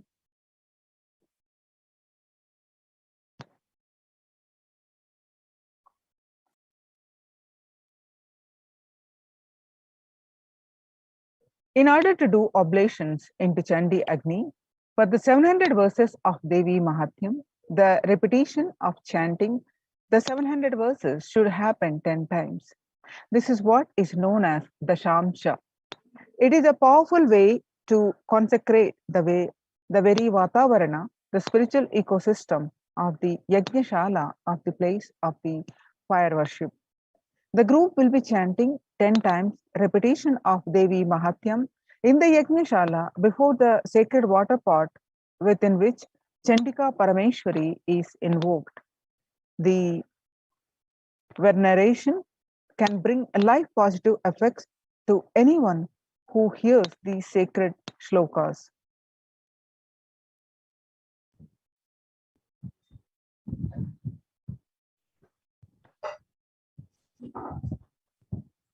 And the Savarnas, the surrounding energies, the Devatas, the Shaletis of Chandika Parameshwari, are in this water pot surrounding the main Kalasha of Chandika Parameshwari. The Yagashala is described in the scriptures to be in a 9x9 grid format, which has the Pradhana Kalasha as the central square of the mandala grid. Toranam represents 4 Vedas protecting the Yagashala for negative energies to be warded off. The 4 Vedas are the most life positive vibrations that create a protective environment. Each Veda is involved in a firewall. The Toranam is a garland of leaves from the select trees prescribed by the Agamas. The occurrence of banyan, people, Ati, and Purasu in scripture is always associated with auspiciousness. And the various benefits of the Chandi Homa are described in the Devi Mahatmya, and Devi herself promises this boon to all the beings who offer this worship to her. In the Devi Mahatmya of the Markandeya Purana, Devi gives this boon. She says, Ittam yada yada badha danavotha bhavishyati tada tada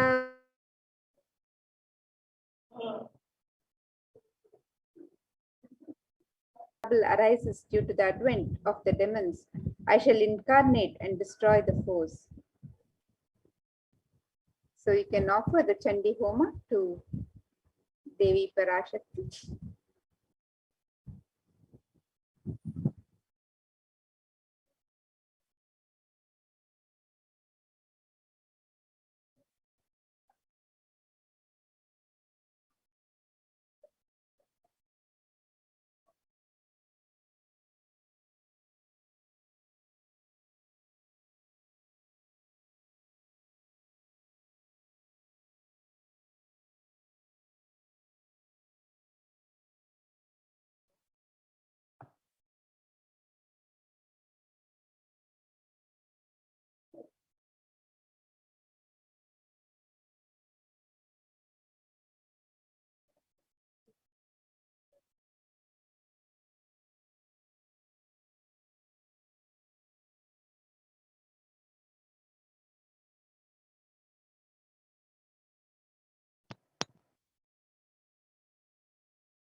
The Vishesha Dravya Homam is the offering of all the Sattvika Guna foods into the Agni Kunda. The gods of Brahma, Vishnu, Rudra, and Ananta are invoked within the Agni Kunda. The Agni Kunda top is set to the very mouth of the gods, while the pit below is the stomach of the gods. In the Vishesha Dravya Homa, various fruits, cooked rice, and coconut is offered as it represents the head of the Devata. Finally, the Annam is adorned with clothing and flower garlands and is worshipped as the embodiment of the Devata.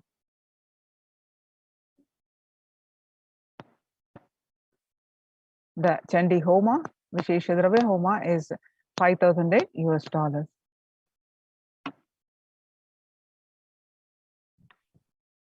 And you can register for these various offerings on the website www.kailasamailer.com/sevas. Offerings and the sacred rituals that are being performed at the Paramashiva Devalaya. All of the sevas and sacred rituals are detailed on the website. And further, in the Purnahuti of the Chandi Homa, the Vishesha Dravya Homa, the select offerings of turmeric, almonds, raisins, cashew, etc. are offered into the Chandi Agni before the final offerings of Purnahuti, which includes sari, silver mangalyam, silver coins, and flower garland for Chandika Devi. The Mangalya Sutra is the auspicious thread that is tied when a woman marries. This thread as a medallion symbolizes the chastity and elevates the woman as a goddess, a literal embodiment of Devi Parashakti herself. This is the offering of silver, the highest metals that can hold and radiate energy. It is one of the rarest offerings made into the Chandi Agni when the metal itself is consumed by the Agni and given to the cosmic energy directly. So Chandi Homa, Vishesha Dravya Homa, and the Purnahuti, which is offered to Chandika Parameshwari every day of these 9 days, 9 nights of celebration of Devi Parashakti. So, what are the benefits of the Chandi Homa described in the Devi Mahatyam in chapter 12? The removal of all problems, according to the Devi Mahatyam, chapter 12, verse 2. avoiding all untoward happenings in life. Devi Mahatyam, chapter 12, verses 4 and 5, avoiding bad happenings, poverty, separation from beloved ones. And the Devi Mahatyam, chapter 12, verse 3, removal of fear from enemies, robbers, and kings, weapons, fire, and flood.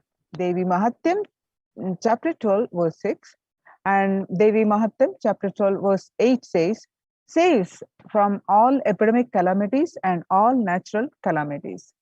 And without doubt, all troubles will be removed. Devi, if this Homa is done during the Navaratri time, the participant will be blessed with the riches, grains, and children. Devi Mahatyam, chapter 12, verses 12 and 13. One becomes fearless, the verse 14 of chapter 12, and enemies perish, welfare accrues, and the family rejoices. The Devi Mahatyam, chapter 12, verse 15.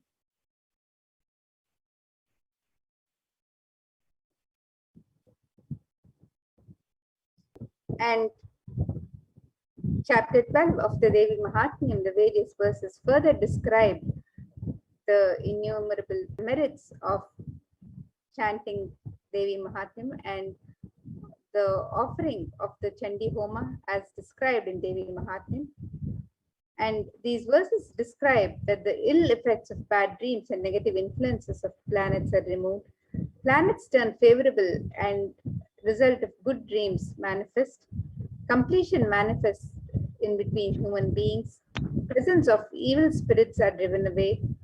All the worldly pleasures that are sought manifest, and also the supreme union with the cosmic mother happens, and one becomes Siddha, enlightened. Devi's grace happened, bestowing the below.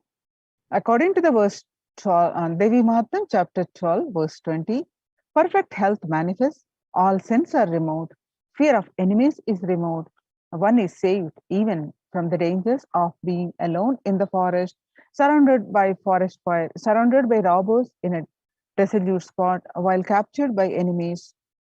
One is saved even from the dangers and protected by Devi, and when chased by a lion and tiger, when chased by wild elephants in the forest, when one is the target of the order of a wrathful king, and when one is sentenced to death, and when one is imprisoned, and when one is tossed about in the boat by the tempest in the ocean, when one is most terrible battle under the shower of weapons and all dreadful troubles. Black magic is removed and success in litigations is achieved. Untoward death doesn't happen for him. After unnatural death, he attains moksha. All the world pleasures that are sought manifest, and also the supreme union with the cosmic mother happens. Evil possessions hunting the children are removed. The presence of all evil spirits are driven away. Completion manifests in between human beings. So offer the Chandi Homa with the cost is $5,008 US. And the next seva that you can offer to Devi Parashakti during these Navaratri celebrations is the offering of the Rajarajeshwari Ekadasha Dravya Abhishekam and the Snapana Abhishekam.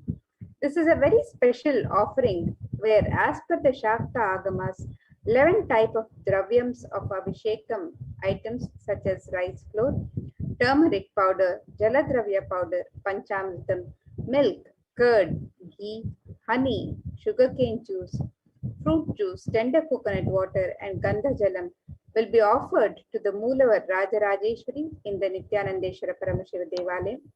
Finally, the energized waters of the Chandi Homa Kalashas and the Shankha conch, which have been consecrated during the entire day by various powerful mantras and rituals, are offered onto the deity of Sri Rajarajeshwari Devi.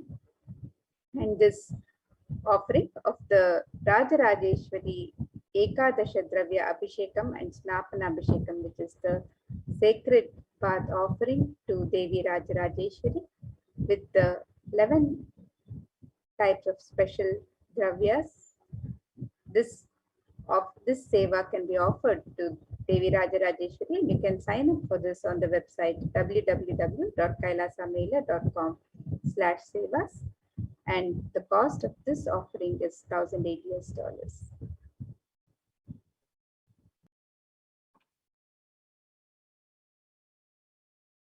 The next offering is Kumari Puja, Dashabhairava Puja, Suvasini Puja. Rarest of rituals when Devi Parashakti is invoked in living persons and worshipped. Through the initiation and blessings of the Supreme Pontiff of Hinduism, the 9 forms of Devi manifest in the women and kids present for the puja and accepts our offerings and worship. Hinduism is a religion where everything is auspicious and is an embodiment of Parashakti. When one witnesses the worship of a physical body which is radiating Parashakti, thought currents that occur in that person will be mirrored in our brain as well. The heightened feeling of connection to Parashakti will manifest when we see her in a physical form receiving our worship, Parashakti. The Kumari Puja is the children are the pure manifestations of Parashakti with an innocent powerfulness through which the divine can be glimpsed. Parashakti's own extensions are the Kumaris. And Dashabhairava Puja, this puja is offered to young boys who are blessed and initiated by the Supreme Pontiff of Hinduism to radiate powerful manifestations of Parashakti of Dashabhairavas.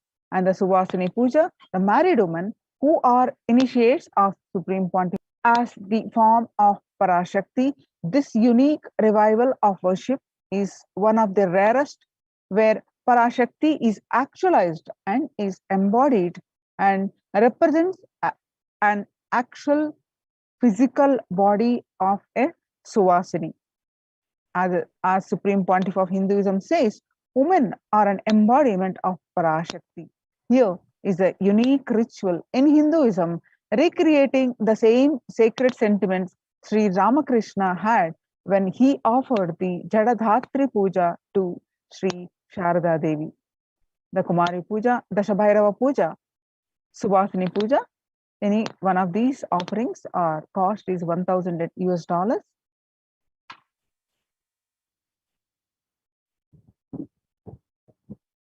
And the next seva, we have celebrated this ritual just a couple of days ago when we welcomed Devi Durga into the temple. So this Durga Pratima Prana Pratisthapana was the sacred ritual of Prana Pratisthapana was done by the Supreme Pontiff of Hinduism himself as per the details described in the Kular Navatantra, and the deity of Devi Durga and the family of Bhagavati Durga, the deities of Ganesha, Subramanya, Mahalakshmi and Saraswati are all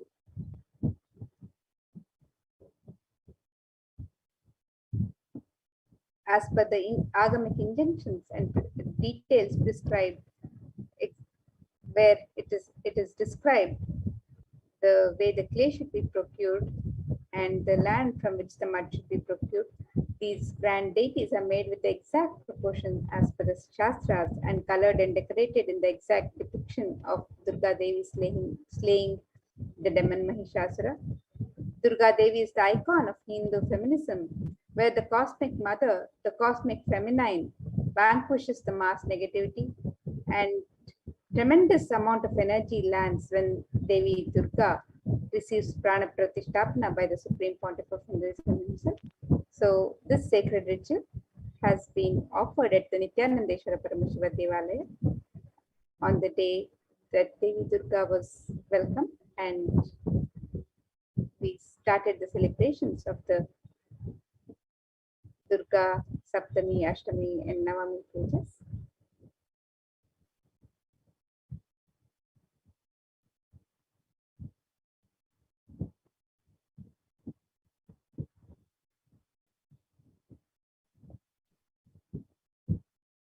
Durga Saptami Puja.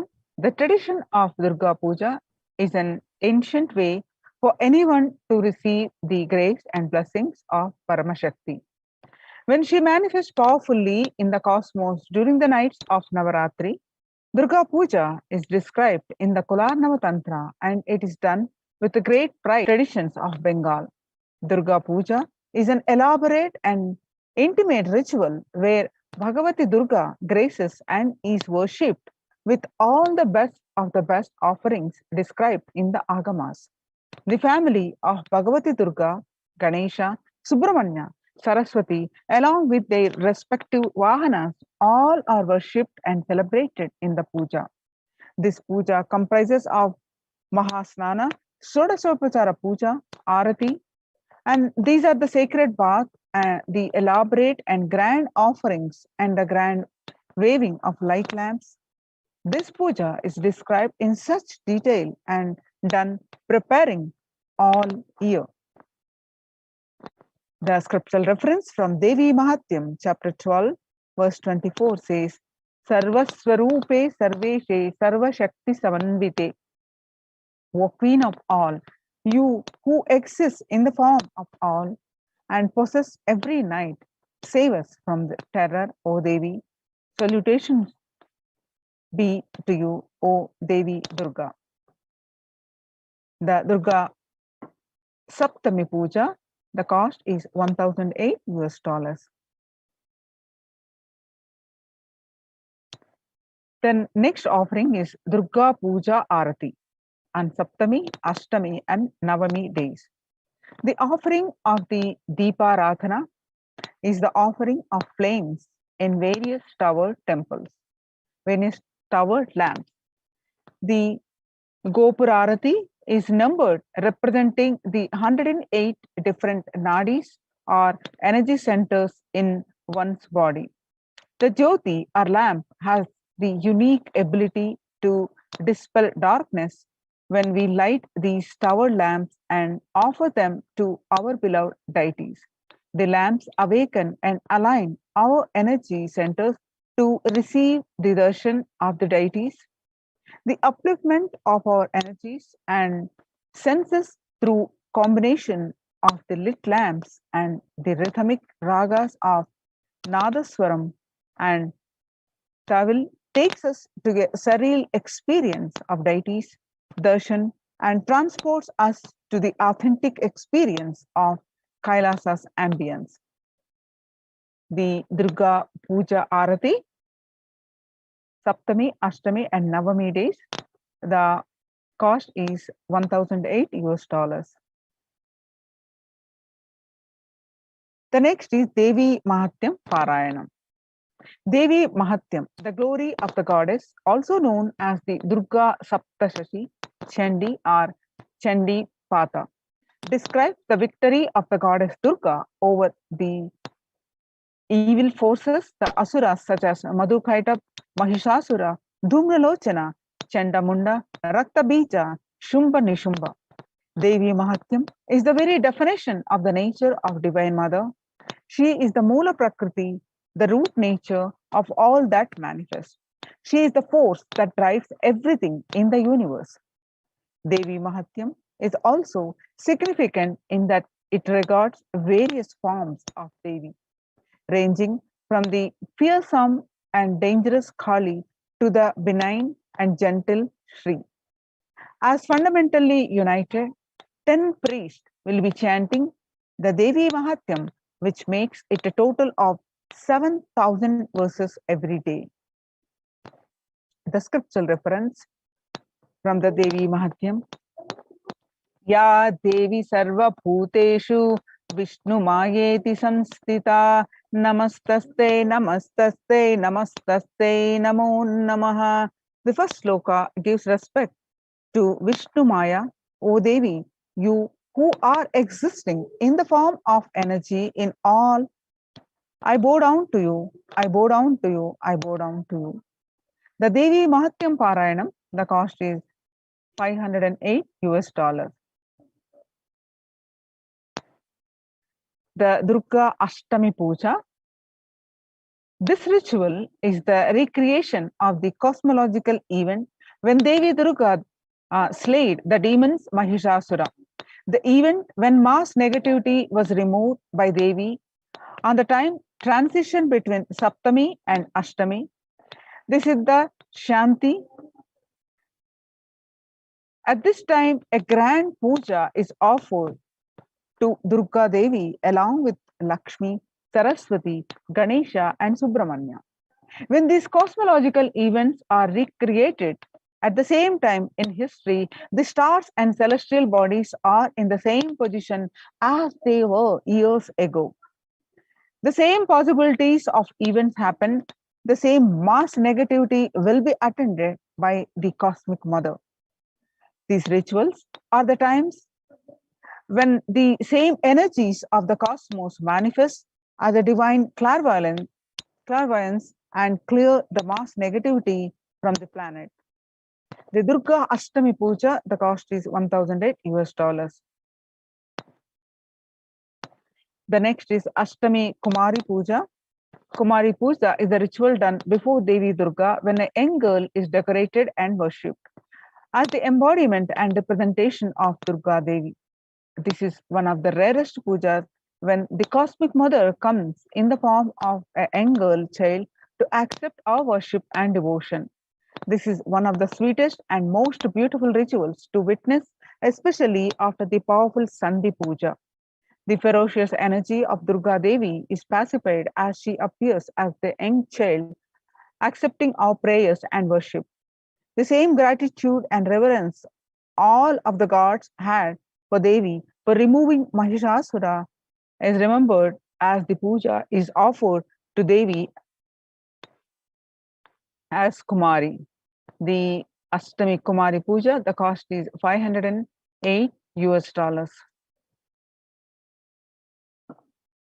And Durga Navami, Sandhi Puja and Navami Homam. This ritual is the recreation of the battle and victory of Durga Devi over the demons Chanda and Munda. The event when mass negativity was removed by Devi on the time transition between Ashtami and Navami. This is the Sandhi. At this time, a grand puja is offered to Durga Devi along with the Lakshmi, Saraswati, Ganesha, and Subramanya. When these cosmological events are recreated at the same time in history, the stars and celestial bodies are in the same position as they were years ago. The same possibilities of event happen, the same mass negativity will be attended to by the Cosmic Mother. These rituals are the times when the same energies of the cosmos manifest as a divine clairvoyance and clear the mass negativity from the planet. Navami Homam is a unique fire ritual done before the Durga Devi Pratishtha, chanting a unique mantra for Durga Devi who is invoked in the form of Agni. The Durga Navami, Sandhi Puja and Navami Homam cost is $1,008. The next is Ayudha Puja. On the auspicious day of Navami or the 9th day of Navaratri, a special puja is done for all the tools, vehicles and books. This is known as Ayudha Puja and is done in every Hindu home. All the tools are washed and kept in an altar. All the ears are also washed and fresh sandalwood paste is applied on them and puja is offered. Special naivedyams and sweets are prepared for the occasion. This day, Paramasakti, who is present in all the tools and vehicles that helps our lives become smooth and efficient. It is a day of regeneration when all homes are cleared and all the corners of the homes and all the doors are refreshed with fresh incense and sandalwood paste. The Ayudha Puja, the cost is $508.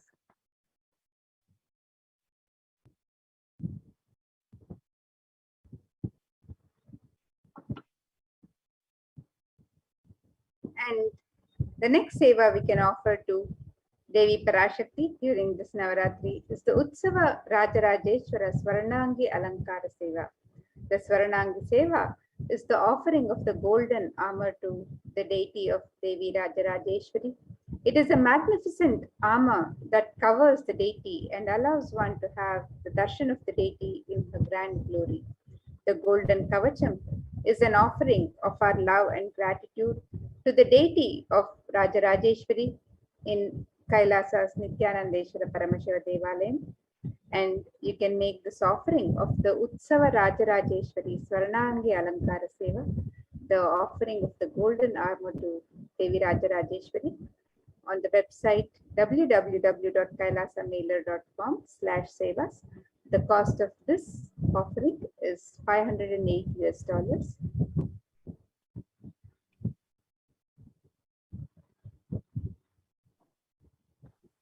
The next is Maha Naivedya Seva on Vijayadashami. On the auspicious occasion of Vijayadashami, the Annalayas of Adi Kailasa and the devotees of the Nithyanandeshwara Paramashiva Devalayam offer the Maha Naivedya Seva to our beloved, the Supreme Pontiff of Hinduism, Jagadguru Mahasannidhanam, His Divine Holiness Bhagwan Nithyananda Paramashivam. This grand offering is an offering of 1008 varieties of food.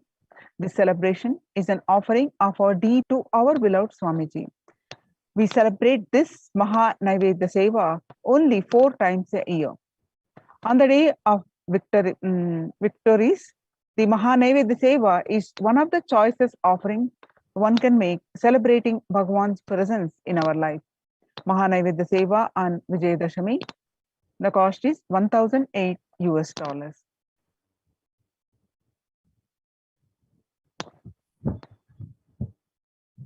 And the next offering that we can offer on the auspicious occasion of Vijayadashami is the offering of the Pratyaksha Pada Puja. And this verse describes the glory of worshipping Devi's of Guru's sacred lotus feet. And this verse says, Shoshanam Papa Pankasya Deepanam Jnana Tejasam Guru Padodakam Samyak Samsararnavatarakam. The translation for this verse: the water of Guru's feet dries up the mud of the sins, lights the fire of knowledge, and causes one to cross the ocean of worldly material life of Maya in the right way. And you can make this sacred offering of Pratyaksha Pada Puja to the sacred lotus feet of our beloved Guru, the Supreme Pontiff of Hinduism, Jagadguru Mahasannidhanam, on the auspicious occasion of Vijayadashami. And you can sign up for this seva on the website www.kailasamailer.com/sevas. And the cost of this offering is $1,008.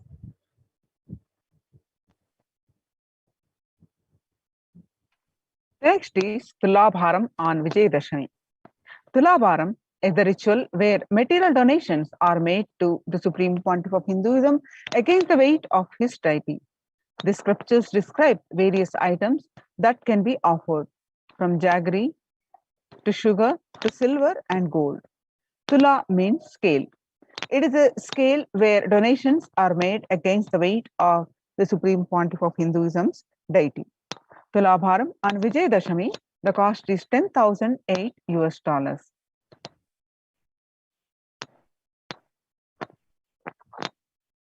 And during these days of Dasara, we also celebrate the Brahmotsavam, celebrating the presence of Bhagwan Venkateshwara. So during the Venkateshwara Brahmotsavam, you can also offer the Alankara Seva to Bhagwan Venkateshwara, the Venkateshwara Utsava Murti Alankara Seva. Offering of the Alankara Seva to the deity of Bhagwan Venkateshwara shows the deep fulfillment in life, thereby taking us closer to the Guru who liberates us from the cycle of birth and death. Every day, the Utsava Murti of Bhagwan Venkateshwara is dressed and decked in his various manifestations, gracing on various vahanas or vehicles.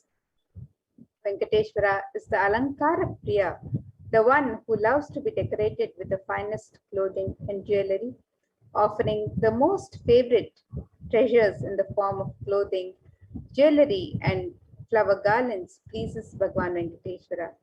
And this verse from Narayana Suktam, the first verse from Narayana Suktam, describes Sahasram Shirsham Devam Vishwaksham Vishwashambhuvam Vishwai Narayanam Devam Aksharam Paramam Padam. The translation for this verse: this universe is the eternal being, Narayana, the imperishable, the supreme, the goal, multi-headed and multi-eyed, the omnipresent, omniscient, the resplendent, and the source of delight for the whole universe. So you can offer the Venkateshwara Utsava Murti Alankara Seva to Bhagavan Venkateshwara, and you can sign up for this Seva on the website www. Offering this $508.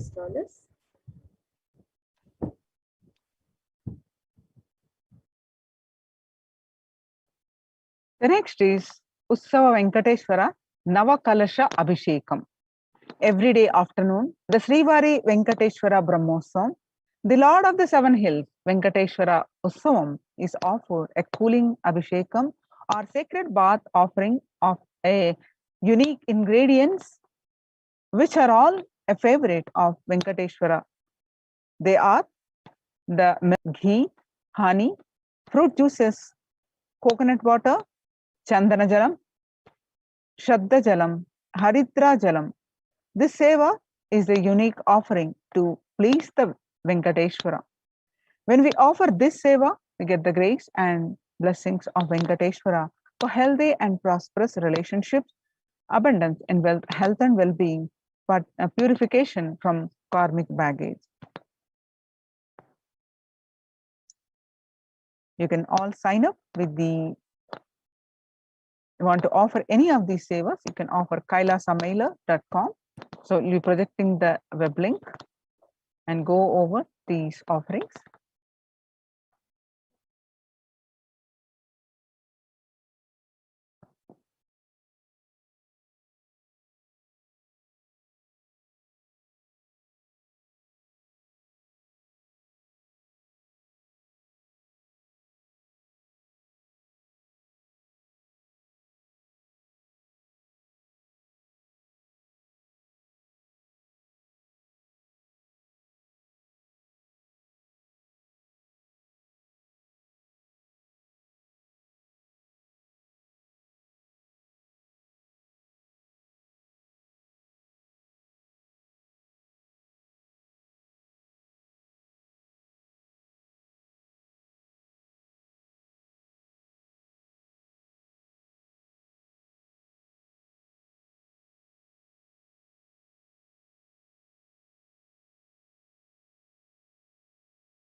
No, we can't hear you. Yes, sorry about the technical glitch.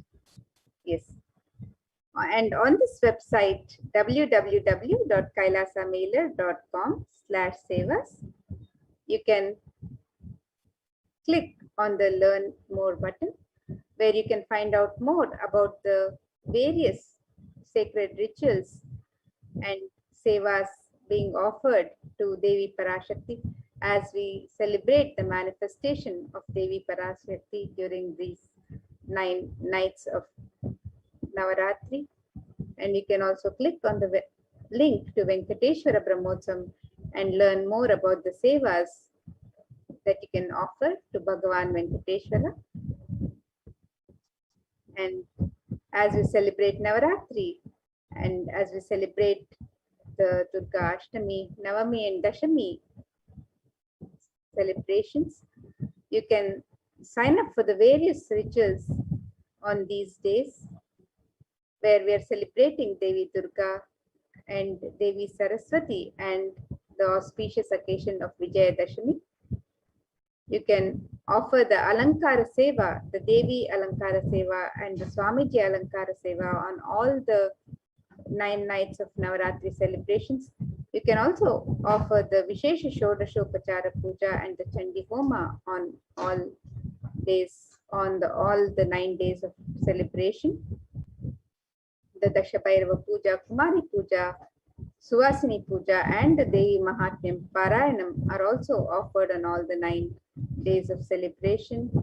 The Ayudha Puja and the Durga Vishesha Shodashopachara Puja. The Ayudha Puja is a special offering on Navami, so you can sign up for this today.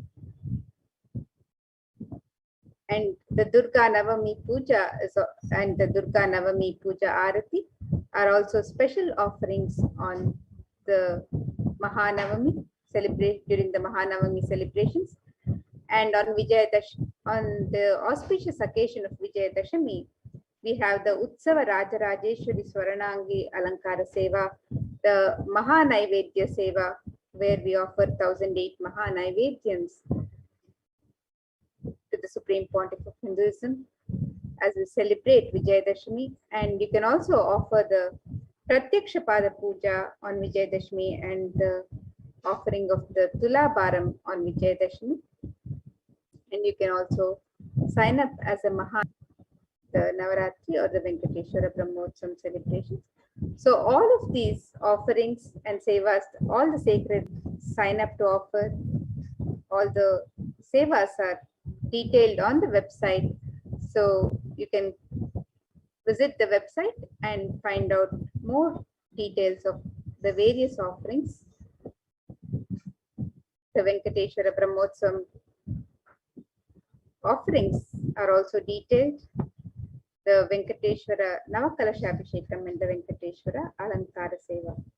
And now with that, we'll get ready for the next segments of this program where we'll directly witness the sacred rituals happening from the Adi Kailash Nithyananda Sarvagna Peetham, the Nithyanandeshwara Paramashiva Devalayam, where we'll be witnessing the sacred rituals and the grand celebrations live from the Nithyanandeshwara Paramashiva Devalayam, where these sacred rituals are being performed by third eye awakened beings with the utmost integrity and authenticity to the agamic injunctions.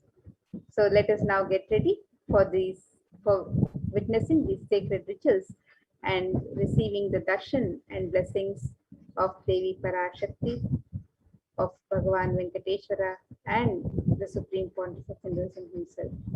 So let us now move to the further segments of this program.